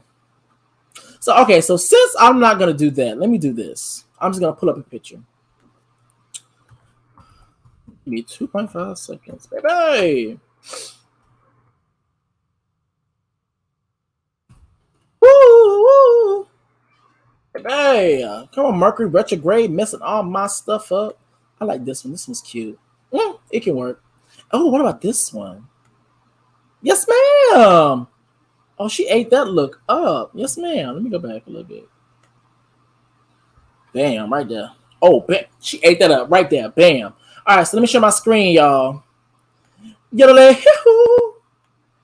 Share screen. Okay, Chrome. Bam. Bam. Now this is what we're gonna talk about. Now this one I might have to go like a little bit of nigga, okay? All right, so as you guys may or may not know, Halle Bailey. Now I don't know if it's Halle or Haley. I'm gonna say Haley. Halle Bailey. She is the sister, aka the twin. I believe they're twins. The sister of Chloe Bailey. Chloe Bailey. They're both in a group. Now within that group, they of course have songs like "Do It," but however, they both have. Even though they may be a group, they also have their own separate careers. Now, Chloe, which is her sister, has songs out like "Treat Me," "Surprise." They both of them are mentees of Beyonce. Yes, ma'am. Come on, getting mentorship from the HBIC at the time. I know that's right. But however, with Haley right here, she actually landed a role in the Little Mermaid. But however, she got her black ass as the main character. And I know that's right, baby. I know that's right. So I'm gonna start off like a Tina Turner song. Okay? That's how I'm gonna do this. But I'm gonna do the Tina Turner song the way that she announced it when she had on, I believe, that red dress. After Ike, then I think slapped shit out of her, something like that. I remember Tina Turner saying something along the lines of, usually when I come out here, hello, I start off nice. No, I start off rough and ended up easy. But this time I'm gonna start off easy and end it off rough. So that's what I'm gonna do. I'm gonna start off easy and end this bitch off rough. So easy part, the good things, the wonderful remarks of Haley actually taking on this role and being able to embody this character. Now, keep in mind too, vocals, slayed vocals, period, slayed vocals. Acting, from what I seen from the teaser, slayed. Yes, ma'am. Doing it, eating it up. Now, hold on, let me check my phone. Eating it up. Because, girl, I see my bars over here messing up. Eating it up. Now, people was very excited for this role because a lot of times when it comes down to Disney movies, Disney characters, we don't see a lot of. Hold up, y'all. Am I about to sneeze? Okay, I'm not. Okay, I'm good. But yes, like a lot of times when it comes down to these Disney Pixar movies, we don't see a lot of melanated people. Oh, dab. Okay, there we go. But yes, we don't see a lot of melanated people being in positions of wealth and having a position of power. You get what I'm saying? As in being kings, queens, etc. We could probably count on our fingers how many times we've actually seen them being either the main character, as in it shows them in they may have a struggle, but however the main character, and they also is gonna have a happy ending. They're not always represented as a slave. They're not always represented as the needy and the poor. They're not always represented as just the help. So I'm gonna say this. So it was this was a big, giant, monumental. Let me get my tongue together. Monumental moment, and I'm gonna say in history because it's actually showing the representation, and this is why. Now I want you guys to pay attention to this. This is why representation is important, because I understand whenever we get into the queer conversation, that representation for a lot of people go out the window. Okay, once again, the shoe fit, wear it. If it don't worry about it.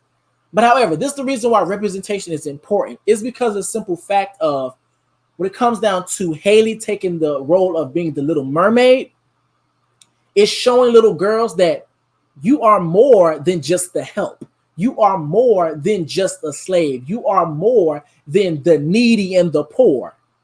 Now, yes, little girl down the way, she may not be a princess. She's not gonna be the queen of England.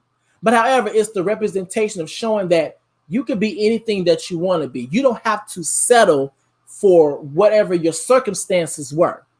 You don't have to settle for the poor in a sense, or have to just live in it.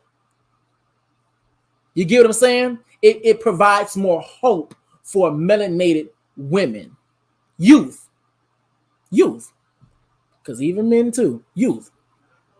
Now, with all of that being said, now let me just turn into a nigga real quick. Now, this is where the fuck shit that actually went on. Now, the fuck shit that actually happened is that the people of sour cream galore decided they wanted to open their ignorant ass mouths once again, trying to come into spaces and completely put rules and regulations on some shit that's not even important, and put rules and regulations on some shit and trying to have input on a conversation that they don't even know anything about. The reason why a lot of them are talking out of their ass because they don't understand the conversation and the importance of representation.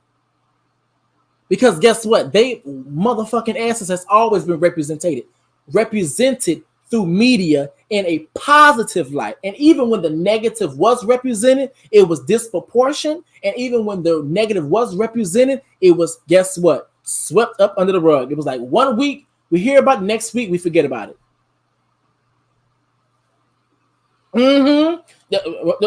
They what? They tight over this. They most definitely tight. Now, I even noticed that after, because I actually want y'all to see me when I do this. I even noticed after the trailer came out, they actually started to hide the comments. Now, I don't know if it's every single video or whatever. They started to actually hide comments. Like, you know how, you may have the video and, you're able to comment. They disable the comment section. And I'm pretty sure they do that. And this is my conspiracy theory, me trying to add things up, of all the racist, ignorant, stupid, idiotic, privileged motherfuckers in the goddamn comment section that's going to go off. And the funny thing about it is that they're going to go off on something, a kid's movie. And keep in mind, kids wouldn't have an issue with anything. Kids wouldn't have an issue with nothing. Like, they wouldn't. It's the parents that's going to have an issue, because kids wouldn't have knowledge of racism unless what? You taught it to them. Because I also seen a video. Now, let me see. Can I find that while I'm over here talking? I also seen a video of this young white girl. Actually, I don't know if I'm going to do that because that's a child, so I'm not going to show her. Well, actually, she put it on a public platform, so I think I can show it. So, a young white girl and her mother's recording her. So as she's recording her, Little Mermaid teaser comes up, and little girl's excited. She like, and then when she notices that Haley is melanated, and she sees a melanated person playing Ariel, and keep in mind too, here's a dumbass shit too. Ariel is a fictional character, and with Ariel, if you want to be real, if you actually want to actually talk about real mermaids, for those who actually believe in real mermaids, they wouldn't look like the white person or the black person.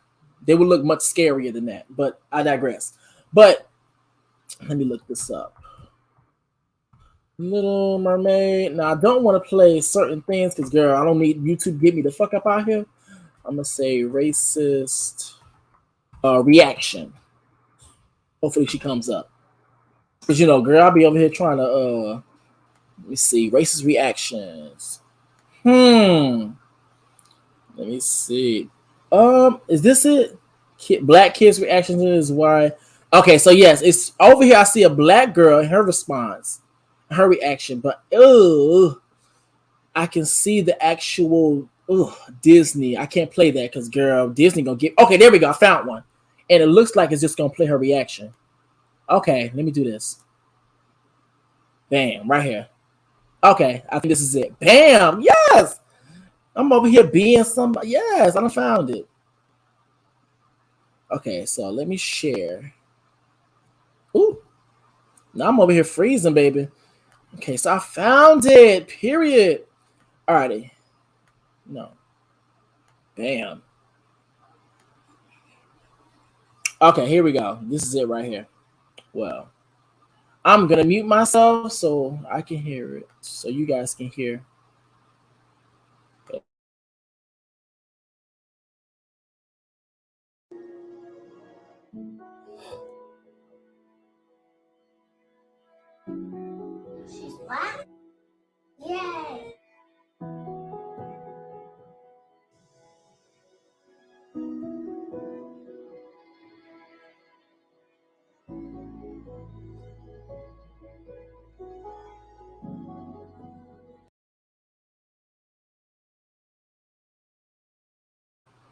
Now, can you see the joy in them babies' faces?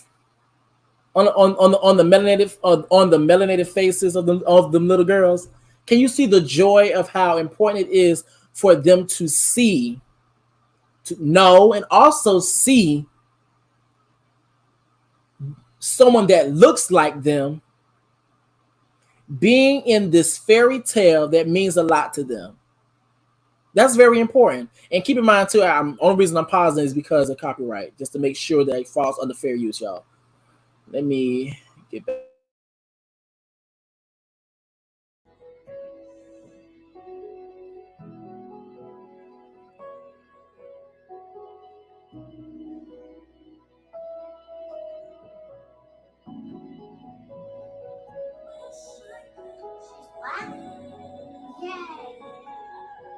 Isn't that cool?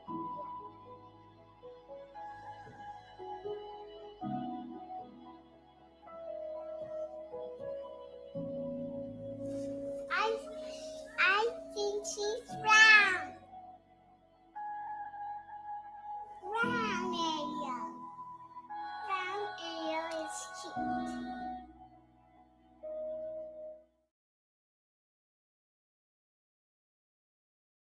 The City Custom Cash Card automatically adjusts to earn you more cash back in your top eligible spend category. Okay, by the way, I'm not trying to have y'all get no City Cash Card. We don't want none of that. But yes, it was very important for them to see that because of the simple fact of it's the messaging. It's the messaging, because it's one thing for me to always tell you something, for me to always tell you something, for me to always tell you something. It's the same way how we all go through life, and our parents may tell us certain things, give us certain lessons, try to give us the answers to certain lessons in life that we probably just don't understand fully.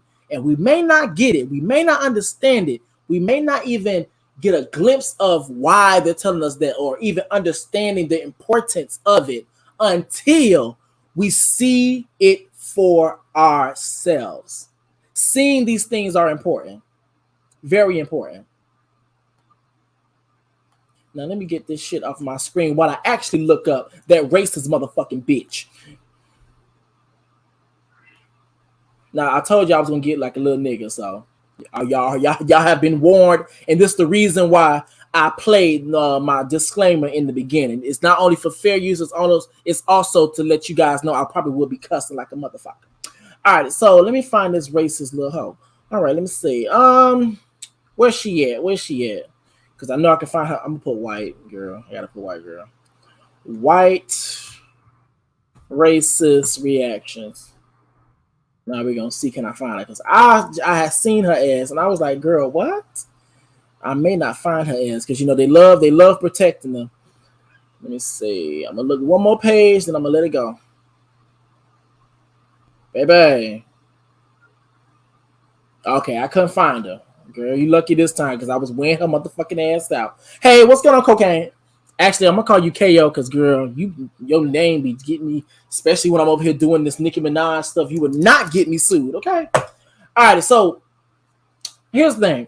Now, this other video I was trying to find for you guys was the video of the same thing. I literally just showed you the same thing with the melanated women, the melanated girls were looking at Haley being on the screen playing Ariel, but this time it was white edition. It was white version. It was the whitewashed version.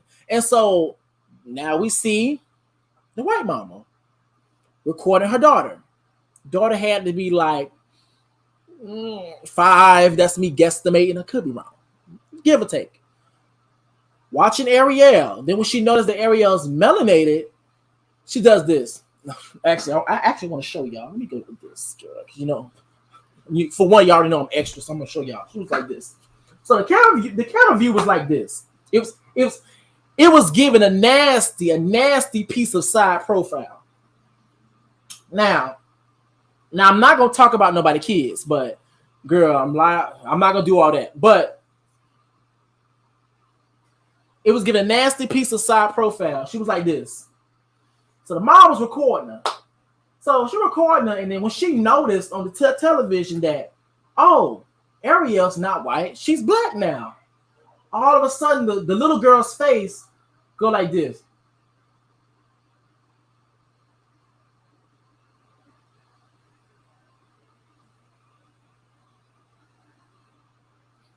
Like, girl, fix your face. And the real thing that's interesting about that is that I think it's very interesting. Now, usually I always give this line out because usually we're having a melanated context. So when I'm talking to other melanated people, race, we really don't deal on race so much or racism so much as in when all black people are together talking and we have different intersections, usually because my sexuality comes up. But now I want to talk to them white hoes. So all melanated people get out the way because I don't want to swing on y'all. I want these white bitches. Let me tell y'all something. I think it's interesting how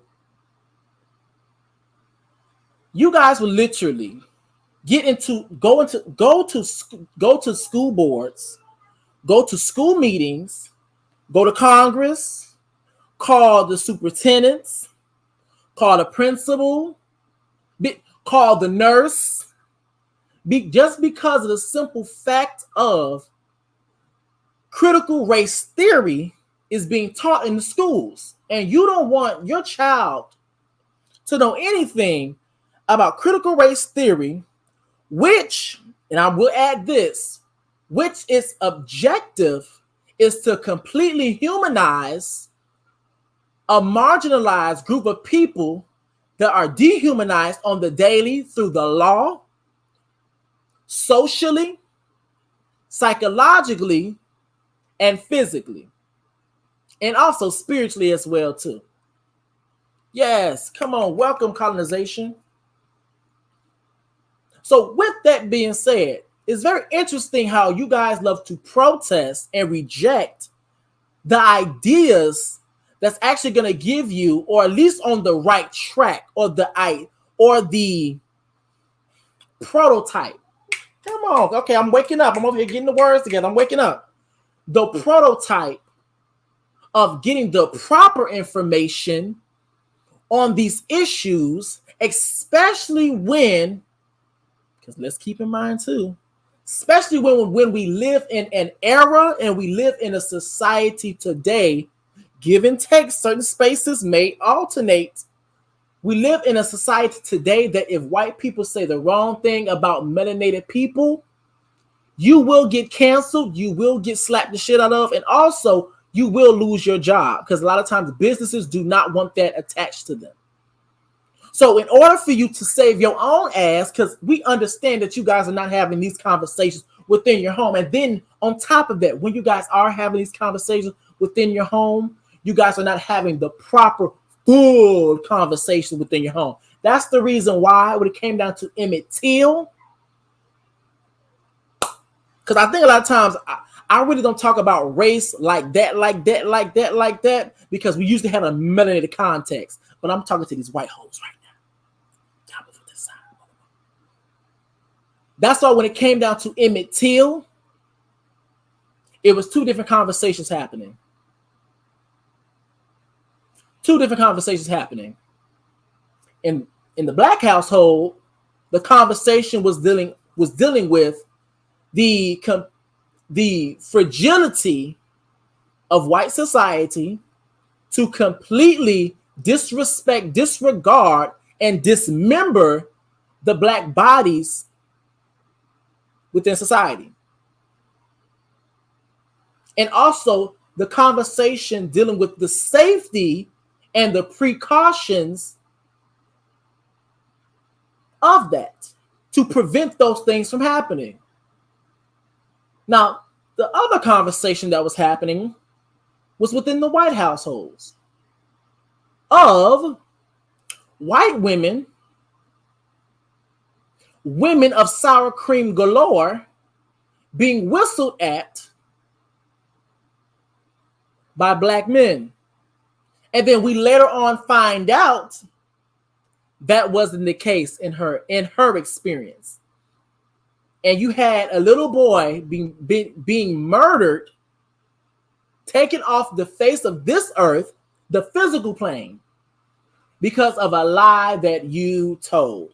And you believe that we should trust any one of you motherfuckers to have conversation with your children about racism within America. And then on top of that, within the old school system, you guys water down the history. And keep in mind as well, I'm having a melanated context when I say history. You water down, whitewash, melanated history. Because keep in mind too, the history that we, at least at one point in time, that we were receiving was even watered down, and the other half was completely gone because most of it it wasn't in the school books at all. And then on top of that, most of the history was passed down by tongue. It was verbal. It was verbal. So remember, we couldn't read and write. Remember, y'all, we couldn't read and write. They wasn't allowing us to read and write. So a lot of our history was verbal. And so this is what I think is very interesting as well, to finish off my point. You really want us to trust you having a conversation about race when you get in these conversations, you do not have the experience or the knowledge to detect, defend, break down, and look through the lens of a sociological, psychological, spiritual, physical aspect to break down and talk about social issues and social injustice issues from a marginalized group that you're not a part of, which all in all, if you put the equal sign, like the equal sign, you know how people put 10 plus 10 equals the ability to detect explicit behavior of those power systems like racism and subtle behavior of racism. Explicit, being called the N-word, being called a monkey, being called etc. Subtle, a white woman crying. Subtle, just assuming just because I have a hood, I might be up to no good. Subtle, assuming that when Trayvon Martin was literally minding his business, every time I'm about to say this man name, every single time I'm over here about to say George Floyd, George Zimmerman following him, because the idea is that melanated people are not supposed to be in good neighborhoods. You're supposed to be in the hood. And a lot of times, the melanated people that actually do, once again, some, not all, y'all, but actually at this point, I feel like I don't even have to say that. A lot of the times, the melanated people that actually live in upper, more, let's see, what's the word I'm looking for? Because my vocabulary has been off today, girl. The neighborhoods that's not urban, but upper echelon. I'm just gonna say that upper echelon, middle class neighborhoods. A lot of those melanated people have to assimilate to what they consider to be the norm. And since normally, because most melanated people may live in poverty because everything is an oligarchy, which is a triangle, y'all. You have to assimilate to what? Which is going to be whiteness. And plus, through the other power systems, you have to assimilate. But I think it's very interesting that you guys want to do all of that, but you guys have no issue. When I say you guys, white people, white America, you guys have no issue teaching racism to your children. You guys have no issue teaching your children how to completely disrespect somebody because of the complexion of their skin. You have no issue teaching your child how to completely disregard the livelihood of somebody just because they look different than you. And so this is the reason why a lot of times when I hear parents in particular talk about, and I'm about to be general, when I hear parents in particular say things, I don't want my child learning about that. I don't want my child learning about this. I don't want my child learning about that. But then a lot of times too, when you actually look at the child, you be like, but your child is homophobic. So you don't want your child to learn about queer people, which means that doesn't mean they want your child to be queer. But however, what that means is they're trying to humanize a marginalized group of people that your ass taught that I'm gonna make sure I'm that you taught your child how to dehumanize. Same way that you don't want race theory, critical race theory being taught to your child, even though you're not equipped to have that conversation. You don't want critical race theory being taught to your child, but you, no, not you, move over. You, right? No, you in the back. You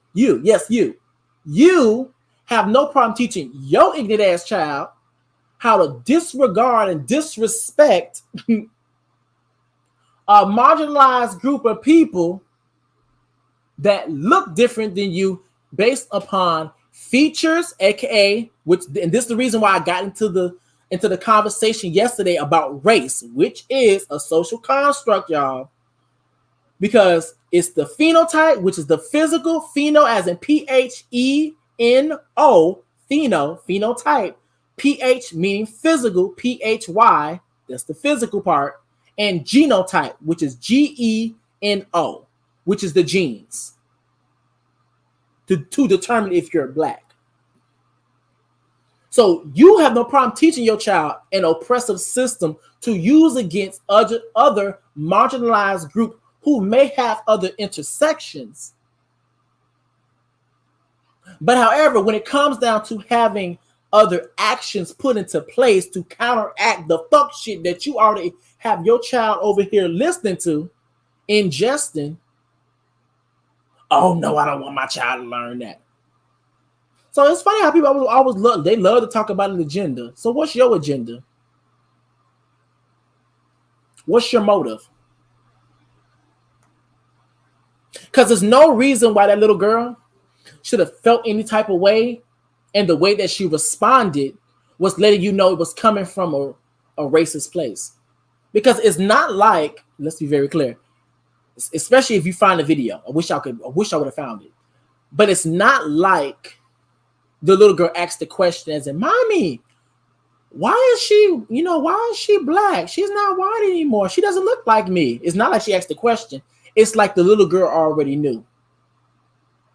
And a lot of times too, well, most of the time, parents don't only teach their children things through just verbal communication. They also teach their children things through subtle ways and microaggressive behavior.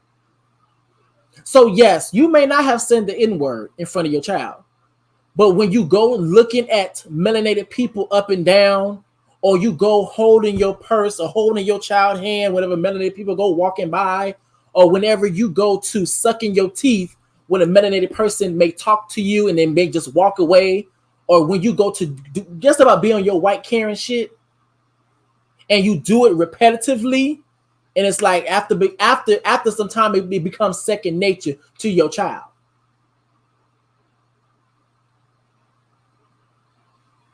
So yeah, that's all I really wanted to say. I'm gonna drop the link. Let me go, girl. I got all these ads coming up. I'm gonna drop the link. I'm gonna see if somebody come up. If not, let me see. And I will be going live again today, y'all. I will be going live again today. I will be talking about Cardi B. She pleaded guilty. I will be talking about a Washington cop that ended up getting suspended. Hold up, y'all.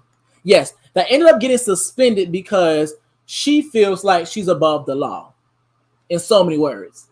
And I will be talking about YNW Melly. He was denied health care, provided health care for dental for an infected tooth because he was in custody. While he was in custody. I'm going to talk about human trafficking victim this particular victim has to pay. Now, I want y'all to pay attention to this.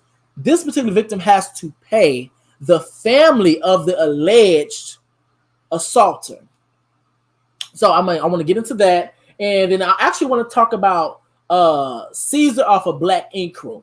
I'm gonna get it to him as well. He had something that was going on between a video of him allegedly abusing some dogs, and then he actually sounded off when it came down to people who had criticism or provided criticism to him. So I will be talking about that. So yeah, but as of right now, looks like no one else is gonna come up. I'm gonna read some comments, then I'm gonna get the hell up out of here.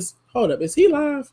I just thought about it, because if not, I'm gonna make my way over there, because he should be going live.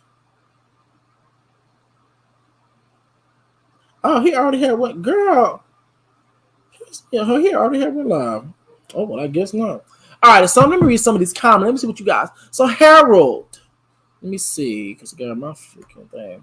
Harold, then when you tell them how they don't have the range to argue how racism affects Black people, or they don't belong to the demographic that it affects, that it affects directly, they play dumb and act offended. But that's the thing. This is, okay, I'm going to leave this up here. This is the reason why, and this is the reason why you always have to look at things. Hey, Anya. And this is the reason why you always have to look at things from a systematic standpoint. Because when you look at things from a systematic standpoint and also recognize your own privileges, and then also recognize the person that you may talk to, their privileges, so it makes it easier for them and also you to understand how to have the conversation. Because if me as a male, if I didn't recognize that I had male privilege, yes, I may be melanated, yes, I may be queer, but however, I'm still a male within a patriarchal system. So I do hold a male privilege.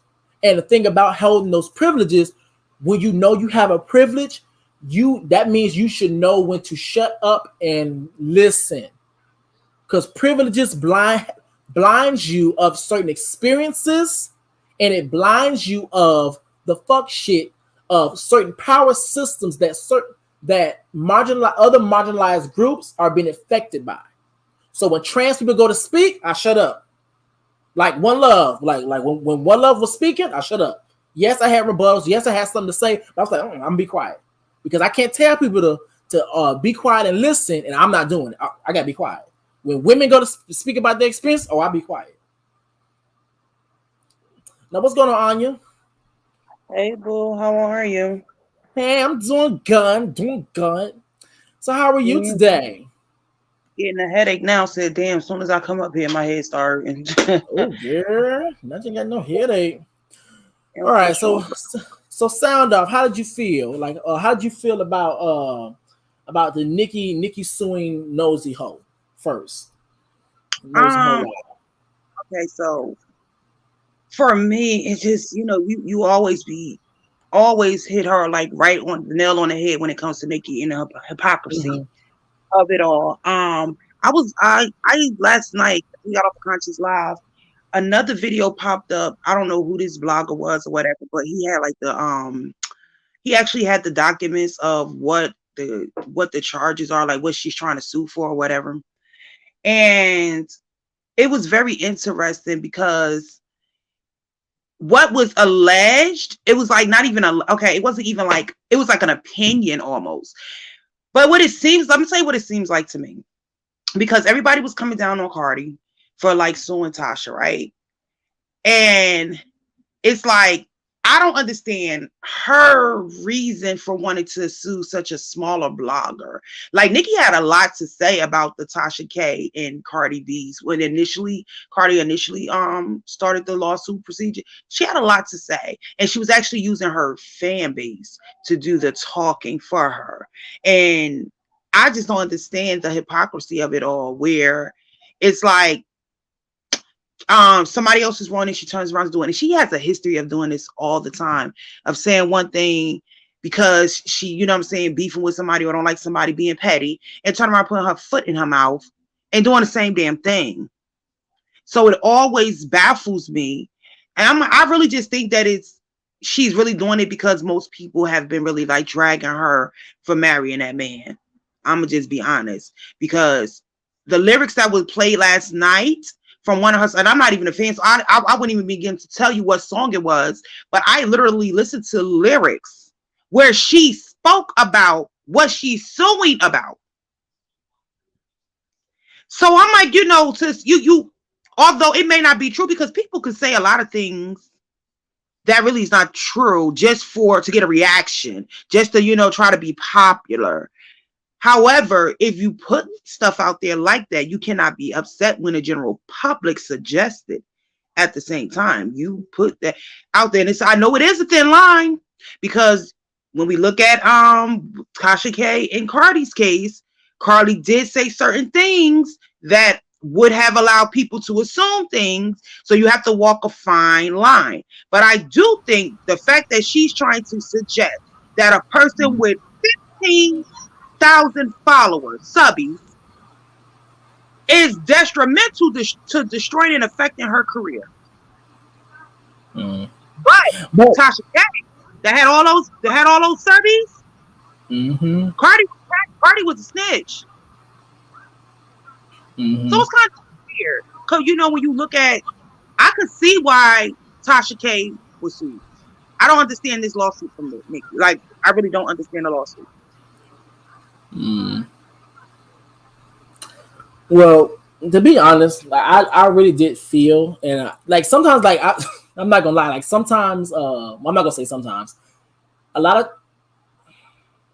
majority of the time, I really do feel like I really be like going hard, and so sometimes I keep saying sometimes, a lot of times I literally watch the video back to make sure that I wasn't even being biased, or making sure that I wasn't just trying to always just be right, and wasn't actually listening and understood what everybody was saying. You get what I'm saying? So yesterday when we were on the panel, I just felt like it was this bias. It was this bias that came down with Tasha K, and I felt like people just didn't want to actually admit that she was wrong. Like, it's one thing if she didn't, I guess she wasn't talking as much, then she can go with the whole class act of, I didn't know. This is what the impression I was under. But then when we present to you the facts, we show you the facts, and that's why now, and even the way that I operate on my panels and stuff now, I just show you everything. I'm not finna say I heard this from somewhere. I didn't. No, I'm gonna show you. It may take 3 or 4 hours for me to do this. But however, one thing I can say about the last couple of videos I have done, people have literally told me, you really broke this all the way down. And now, like, even when I was even doing the Megan and Nicki thing, and I showed you guys the lyrics, I was like, this came out this day.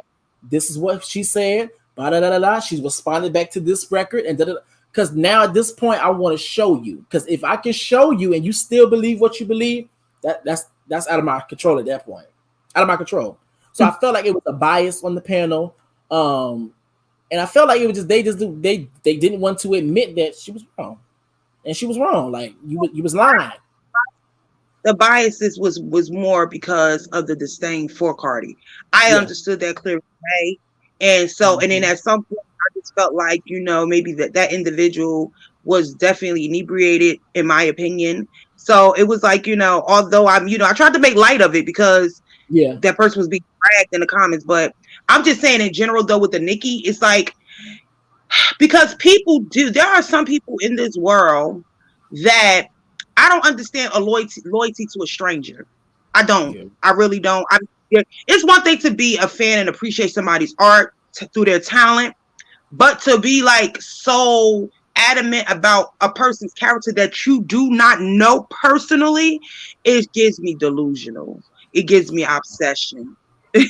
So those type of people, you know, you really, although we have the right to have an open dialogue with them and, you know, debate and everything. I can't take that on too much because they're delusional, and you can't change the mind of a delusional person. You know, it's just that. Yeah, like after some time it does get like draining and stuff. But for me, like personally, well, I think maybe because I just have time, because I'll be like, you know, fuck it, I'm just gonna make you look stupid. So I just say fuck it, I just do it anyway.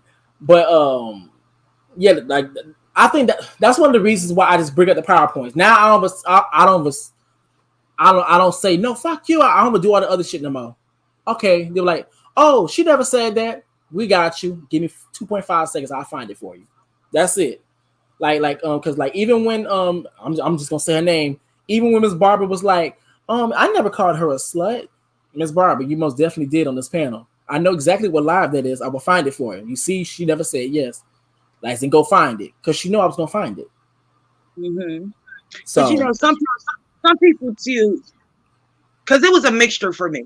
I felt like she, in that instance, I don't want to harp on her because that's not the topic, but yeah, and that I did definitely feel like she just wanted the attention she had at the time. She was bored, you know, and that may be her thing when she goes on. Some people just keep going, like, yeah, okay, I see the agenda and the motive here, or whatever the case may be. So, you know, it's an I'm like, entertainment factor. It was, you know, and that's why I said I tried to make light of it because initially I just felt like, you know, it's just like even going back to this Nicki thing, this lawsuit. Mm-hmm. Initially, I just couldn't understand like why people couldn't see that it was two things could be true at the same time, and as you said, the pendulum swings back and forth or whatever.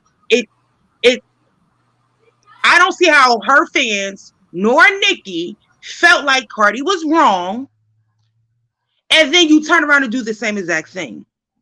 I want to understand. Now, listen, we do have a right to, we can feel one way in tomorrow because, you know, people's opinions change like the wind as the wind blows, you know, but I would like for Nicki to once and for all admit I was wrong about something and I changed my mind. That will allow me to look at her in a way of, okay, I know she's human. You know what I mean? My eyes work very well to know that this woman is human, but it's like the godlike complex that she has where she's never at fault for anything. I don't see no accountability thing with Cardi. Yeah.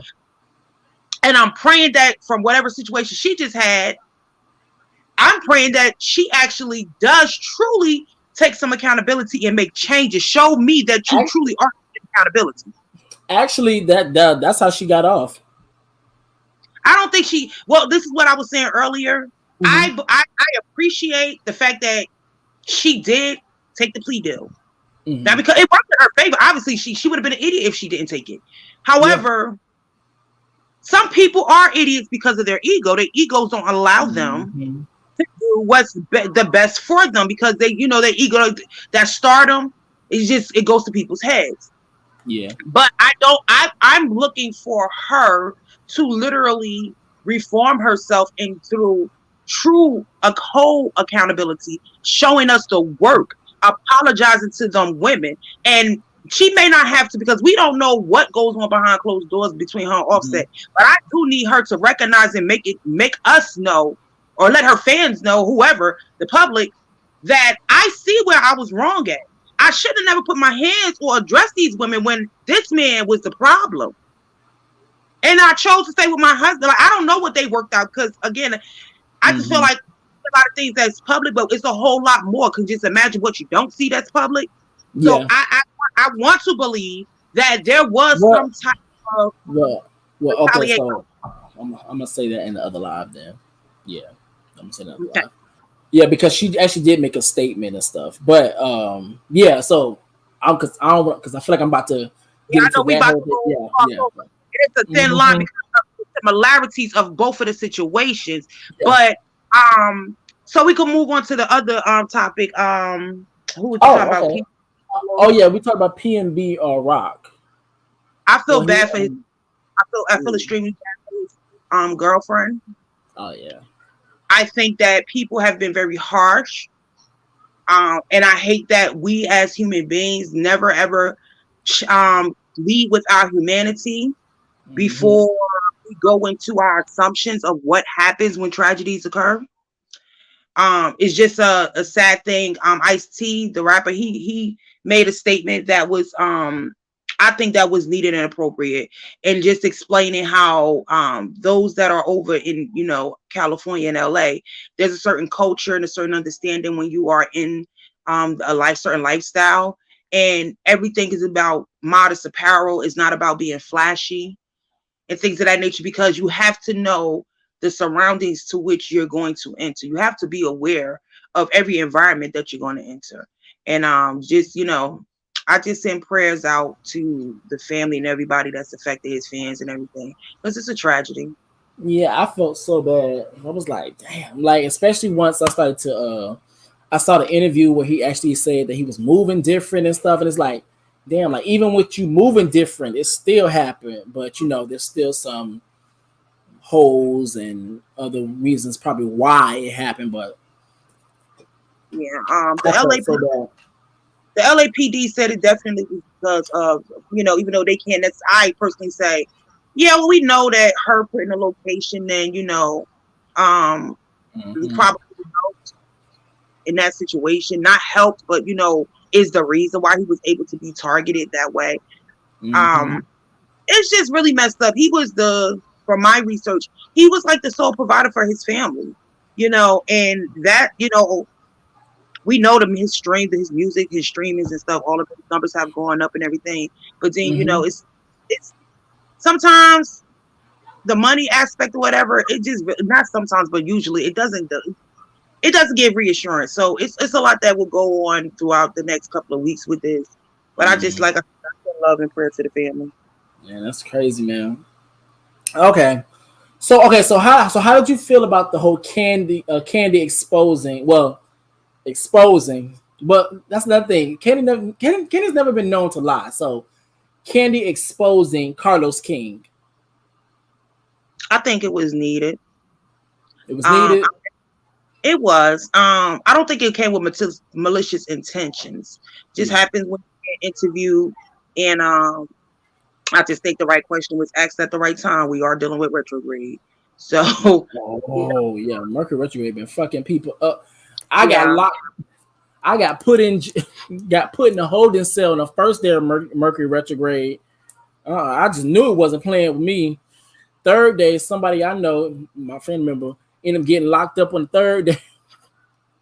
The second day, my Instagram got taken away from me. I was like, oh no, this is just ridiculous. Oh yeah, I mean, listen, everybody is being, everyone's being affected. Everybody may not know that they're being affected, but everybody's definitely being affected. I'm going through things with my son in school. I couldn't even vlog yesterday because Richard out here tearing our asses up, you know. But I'm glad that I put more good energy out than bad, you know. So I won't have that much coming my way in a negative way. So, but yeah, Kandi and Carlos. Kandi is just really not my favorite person. As far as the people that's been on the show, I don't know why she hurts my nerves. She does, and it has nothing to do with. I don't think she's I think she's, for the most part, she's very honest, and I also believe that she does help people. Now, you know, I think the thing with her and Marlo, I go back and forth with it because I feel like Kandi does things. She is shady, like all of them are shady and everything, but it's pertaining to Carlos. I think that is the most, like, that shows me he's unethical. That's what that shows me. He should have never, ever tried to proceed, because this is someone you work with in a business that in reality, her name carries more weight than his name. You know, I don't understand how he thought he was going to get away with that and not think that this woman wasn't going. Like, I don't understand his process and his thought of. Maybe he thought because Kandi usually doesn't put people on blast until it's like the opportunity presents itself. Maybe he thought it was never going to be told or something. But I don't understand. I don't know. I'm trying to figure out why he moved that way. Why do you think? I don't know. Like, so me trying to break this down on who I would actually believe, I would probably believe, who is this calling me? Everybody just keep calling from these spam calls. But if I had to actually break this down in my head for initial thoughts, Kandi's never been known to lie. That's one. Carlos King, he is a producer, and a producer's job under all means is to produce a show. So they may lie, and even if they may not lie, they may not tell the full truth. They'll tell you something which was said. They're not lying, but they may not tell you the full context of something. They may leave some things out. Like what's being alleged right now, producers might have may do some things behind the scenes. So like if based on that, I probably would believe Kandi because she's never been known to lie. Personally, I don't think she's ever been known to lie. So I'm about to believe it. It's manipulation. Manipulation is a form of lying, isn't it? Well, yeah. So yeah, they lied. And what I don't understand is what was the intention, the motive behind it? Was it to keep was it because 9 times out of 10, they probably would have wanted producer credit, which she would deserve. Was it he just wanted it all from did it come from a place of greed? I'm a little because I don't understand. You were at that point, you had a good working relationship with her, good relationship with her in general. So why move that way? So it's giving me opportunist at its highest form. Yes. And I think that is the bigger point to it all, because he wasn't able to do what he was trying to do. So that didn't get accomplished. But the bigger point to it all for me is for those that are close to him, that are in business with him, to beware of him. Well, like Harold said, the fact that he tried to bait information via her mother was low and disappointed to find out. And I'm not gonna lie, it was disappointing for me to find that out too, because from what I've seen of Carlos King personally, if this is true, has been good things, and I've always seen like him in a good light. I've never heard, as in when it comes out to being in the general public, never heard any type of bad stories, haven't heard anything. So like if this was the first time, I probably gave him the benefit of the doubt, like okay, and I was gonna see if this is either a one-time thing or this was gonna be a reoccurring thing. It's just that now this is the first time, but however, the source has never been known to lie. So I don't know. I could be wrong. So I don't know. I do follow him, and what you said, I'm glad that I didn't see the full interview. I saw a clip of what she said about him in general. But there has been for years now, ever since the Phaedra thing incident, there has been lots of speculations and rumors that Carlos was the one that did it, and I could see why people would believe that he did it. And now with what Kandi says, even I'm glad she did clear it up that it wasn't him. But for some people, they're gonna still accuse him or whatever, and think he's trying to be not nice, forgiving Kandi, not putting everything out there, because she usually says that when she does reveal certain things, and it's a confrontation, especially during the reunions, she usually said, I never put it all out there. I could have put it all out there.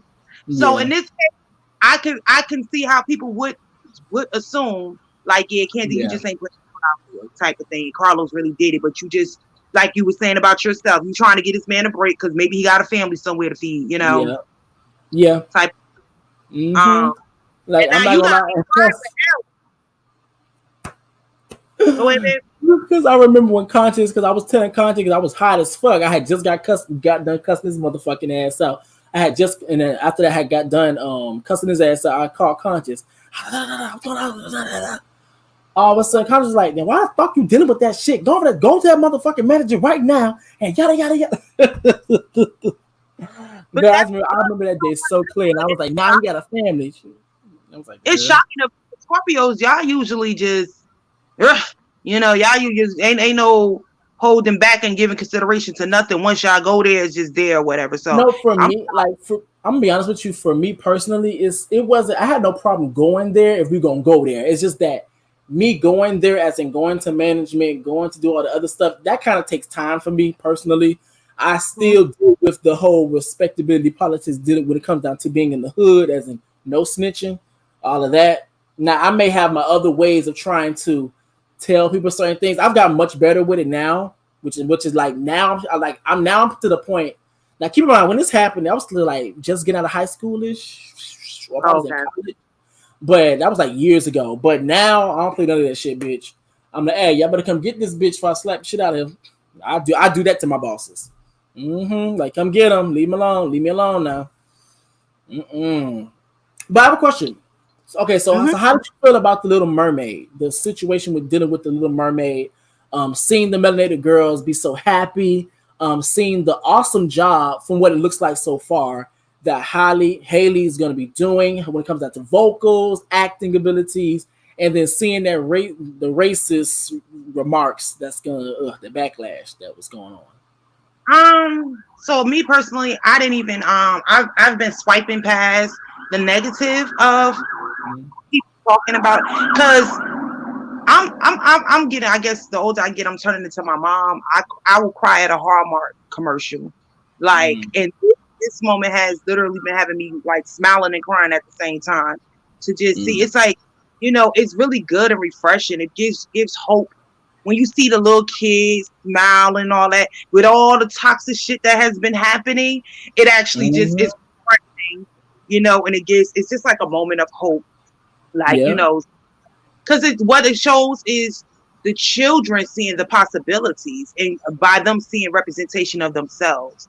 So I've been crying. I ain't even gonna lie to you. Like, my kids walking around like, what's wrong with you? Because I be just on here and just going through finding articles and all that stuff. And every time I see it, I just start crying. Like, I remember personally when I was a little girl, all the movies Disney had, there were like all the characters were male, right?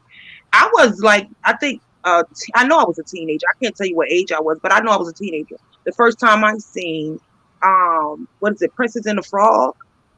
That was and I was a teenager. And I'm glad you brought that up because I have to say something after you're done about that. I was a teenager, right? And I was like, I had never seen a Disney character on that scale that was black. I was baffled. Like, you know what I mean? And it had an effect on me as a teenager. So when I see these little children, I'm glad that we have this girl has stepped into the role. I think from what I've seen on the trailers or whatever, I think she did a phenomenal job. I look forward to seeing more of this. Not jumping off subject, but staying the subject. Diddy was just saying he's trying to buy Disney. He wants to put, you know, I don't know if he can never, I don't even know if it's gonna happen. But you said Diddy? No. He can buy it, but someone else has to manage it. And he's looking for a team. He has a whole thing where he's looking for other people to run it and everything. The whole purpose and the point is for us to have more black representation. Okay, because Diddy, he has ruined careers. He has messed up people in the music industry. Stay away from Disney, okay? And Pixar. I don't know if people ever be able to, you know, I like to be optimistic about things, but we're talking about Disney, you know what I mean? That would be just as hard, you know, as like getting purchasing a football team, you know, how hard it is for our people to get things. We have to create. But the whole purpose of saying it is, you know, I commend him just even thinking that, you know, at the thought of giving us representation, giving our children representation, because we don't see enough of it. And what we do have is effed up. It's stereotypes that are really like not good for our children. Ain't good for half of us that don't even have a mind to even, you know what I mean, be our own individual selves. So yeah. And okay, so you mentioned something earlier. You said the Princess and the Frog. And I'm glad you said it because I meant to say that in the commentary earlier.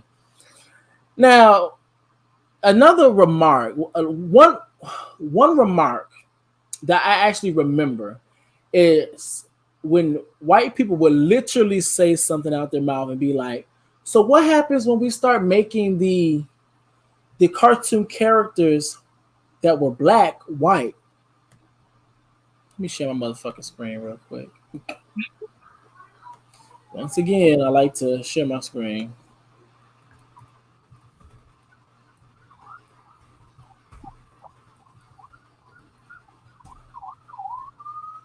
Let's go to images. Let me share my motherfucking screen. Now we're going to see what the hell is on here. Now I haven't even looked at the screen. But we're going to see what the hell is on here. So you mean to tell me you talking about some having white characters turned black And this is what I mean when I tell, like when I have the conversation about race and stuff, is that a lot of them don't even have context. They don't have the experience. They don't have the knowledge to understand the importance of representation. So a lot of things go over their heads. Let's be clear. Girl, I got people over here yelling all in the background. But let's be clear. The reason being that representation is so important for melanated, marginalized people is because of the simple fact of white people, you always have been represented. And I said that earlier, you've always been represented. And keep in mind, let's just say you do change Princess and the Frog to being white. Then how can you make sense of voodoo? How can you make sense? Now, when I say voodoo, I'm saying voodoo as in, I understand it be the complexion and stuff and I need for y'all to understand this on the most basic level as I can. But a lot of times the skin complexion and them being melanated plays a huge part within the storylines. Every single storyline within white princesses, them being white, it doesn't play a big giant factor. But for Princess and the Frog, it played a big giant factor for her being melanated. She was in New Orleans. She was melanated. She had voodoo.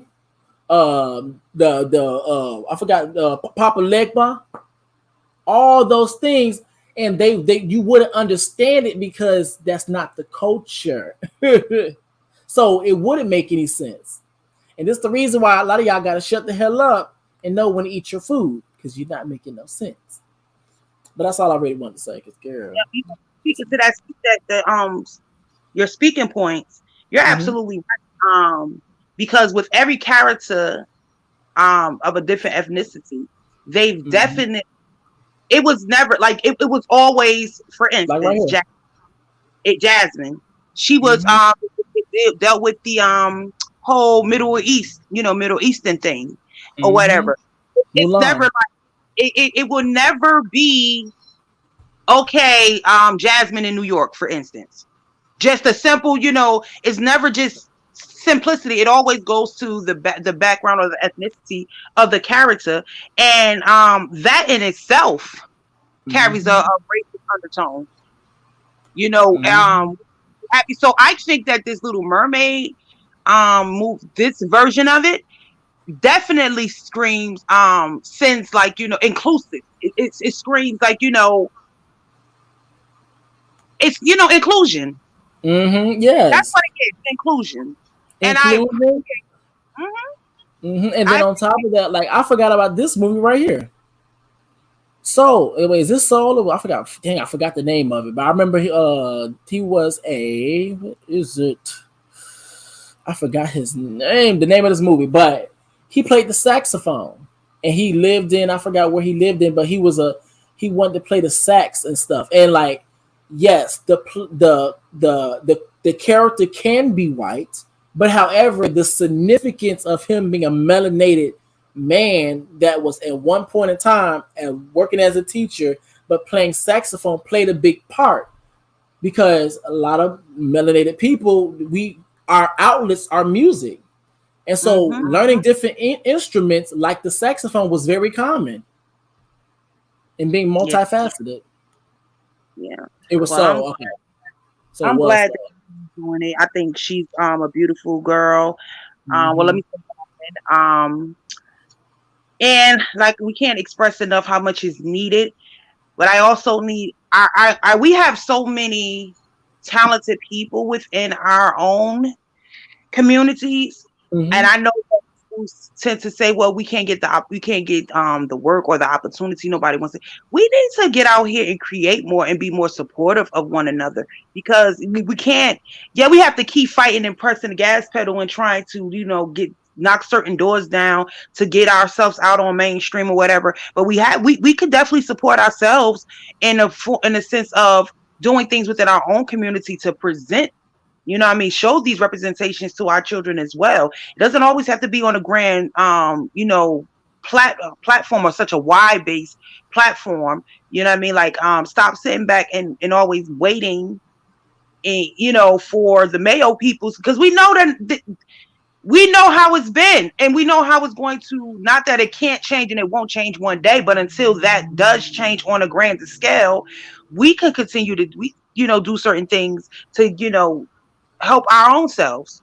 You know, don't continue to rely. And I know there are a lot of our people that are out here that are putting out, that actually doing the work and putting out materials, writing books and doing short like animated series and things of that nature. And everybody may not know about it, but if we start sharing it and promoting it, because that's what happens in other communities, believe it or not, people. A lot of other communities do not sit back and wait and depend on mainstream to, you know what I mean, to put things out for them that's going to benefit their own communities. They just go in and do what they have to do, and we have to really support each other in that way, because that's what we lack with success in these areas, support.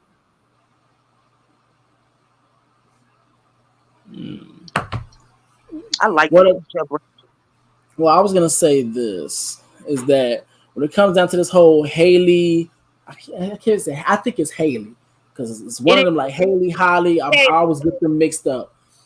Yeah, so it's Haley. Okay, because it's a Holly that I know, and I always get them two mixed up. Huh?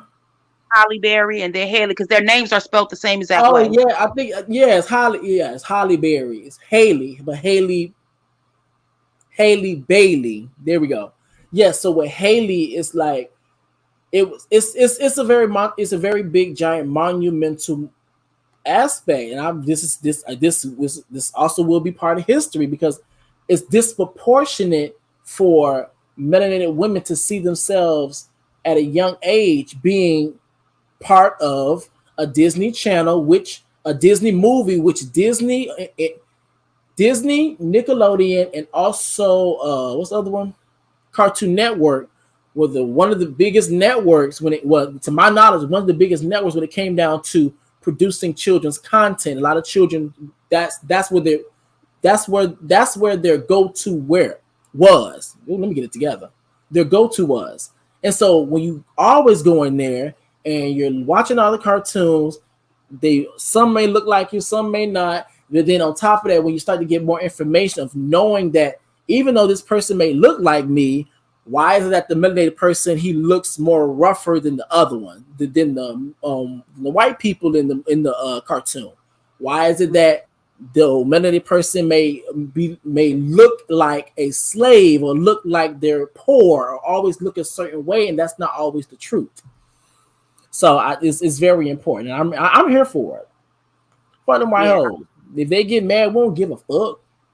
We definitely don't. And I'm just loving the diversity. I was looking at the Brandy and Cinderella thing. You know, I never.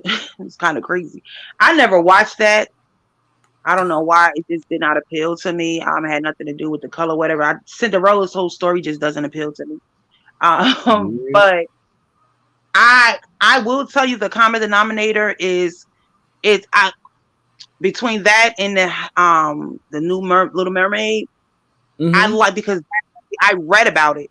That movie was provided a lot of inclusion as well. You know, I like it did not do the whole soul sister, you know, monologue type of thing behind it. They just kept it authentic to the story of Cinderella. You know what I mean? And I love the fact that the prince was he was melanated, even, you know, whatever his ethnicity was. I just loved that whole thing. But I don't know why I couldn't watch the show. It was on TV or something, right? This is like a little bit before my time. I do know for a fact it's on DVD, but as in TV, I'm pretty sure it was on TV. Like, for some reason, I can see that movie being played on ABC Family. I can see that. I can see that being played on like ABC Family. Now, I could be wrong, but I could be ABC Family. Now, I'll be honest. No, they said the prince was Asian. Oh, she got her Asian piece of nasty, a nasty piece of Asian. Yes, you know. Actually, I don't think I should probably say that like that, because I would hate for somebody to go through my clips and then just completely take that last piece. They'll be like, "Oh, Reckless Logic hates Asians." Like, oh fuck, that was completely taken out of context. Let me see. Prince was Asian. Brandy was as Cinderella, and Whoopi as her mom was epic. It was on television. Yes. Come on, television, televised. All right. So do you have any more remaining thoughts for me? As always, I enjoyed the conversation. I enjoyed the talking point. I do love the fact that you break it down and you have your slides, to show as proof, so people, because sometimes people, need to read. There are people that love seeing proof versus just hearing someone say it. So I appreciate that from you. And Thank you. That was the gist of it. Yeah, like I really do appreciate hearing the feedback, because now it lets me know, okay, this is what's working, this is what the people are liking, this is what seems to be more concrete and stuff. So, because for me, I'll kind of like throw something out, like, okay, they ain't notice it. Throw something out, okay, they ain't really notice it. But I threw that out. I was like, oh, I like that. I was like, okay, cool. So yeah, we gotta our chat. We gotta be more vocal. You know what I mean? You don't have to come up on the piano and everything, but we gotta be more vocal and let them know. Just like we do with Conscious, let them know when they doing right. You know what I mean? What we like that, and also let them know. So I don't want to honest. Like I don't even care if when people be like, I didn't like that or whatever. Let me know, because sometimes I'd be like, because for me, I ask these questions because maybe a lot of times people could let me know something that I may not even notice. Like I remember the first time I did what's the shit called? The my disclaimer, the fucking video, like my disclaimer video. I didn't even know, because I had did it and I was like kind of doing, I was kind of rushing through it a little bit. I didn't even know that disclaimer was spelt wrong on the thing, and I played it on my very first video, and I was like, you know what? I was mad at myself, but I was like, you know what? This is a process. It is what it is. Listen, it is, and guess what?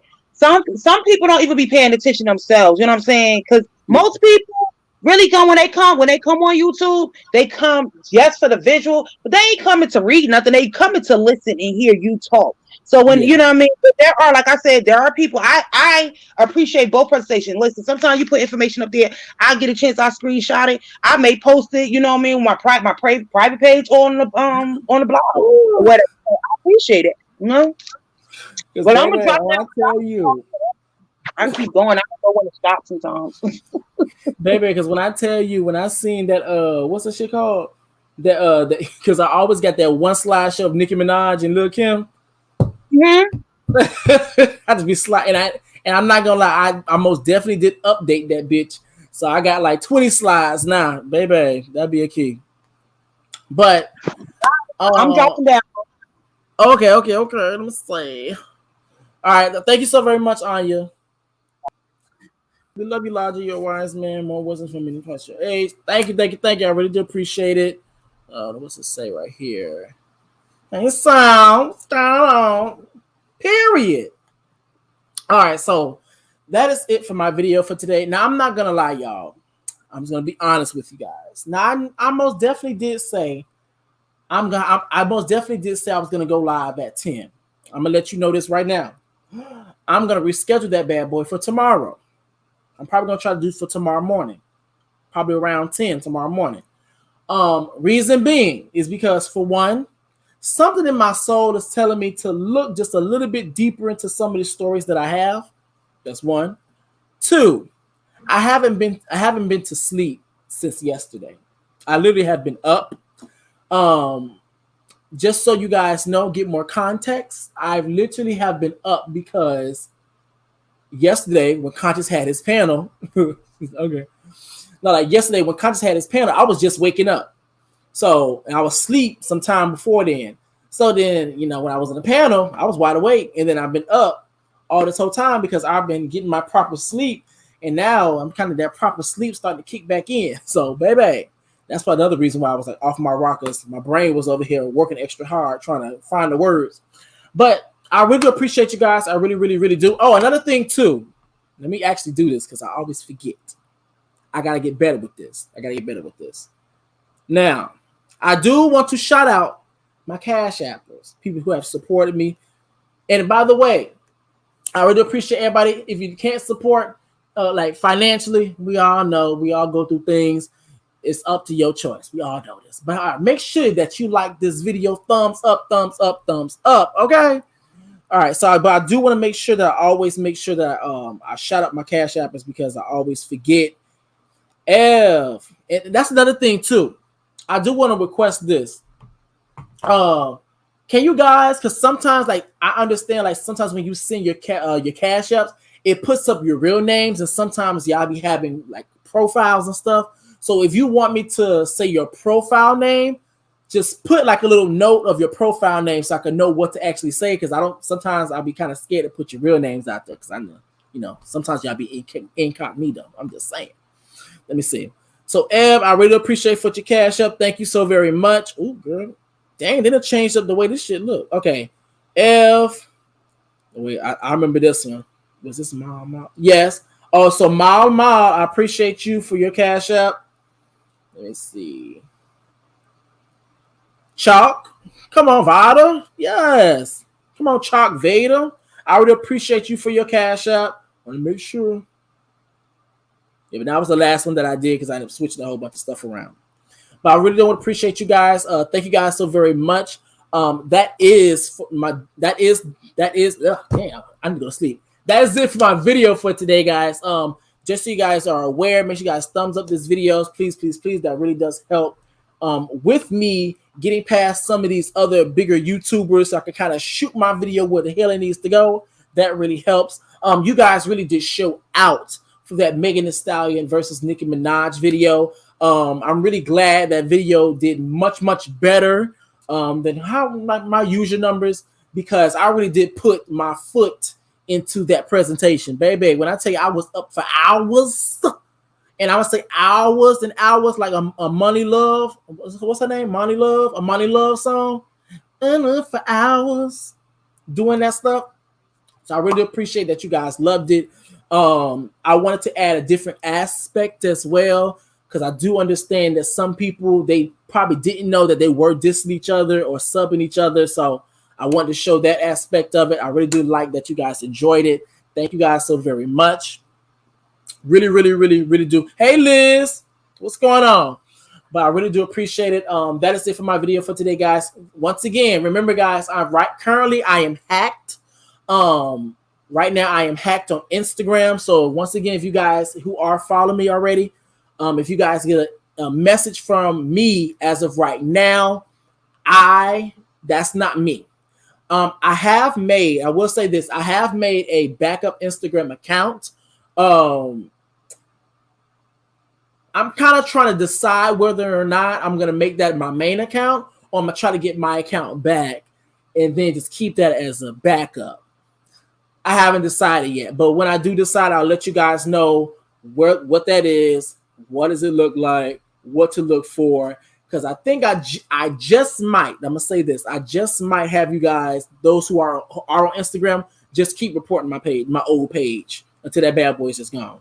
So I don't know, because Instagram giving me so much trouble. But however, with that being said, now this is my actual time getting up out of here.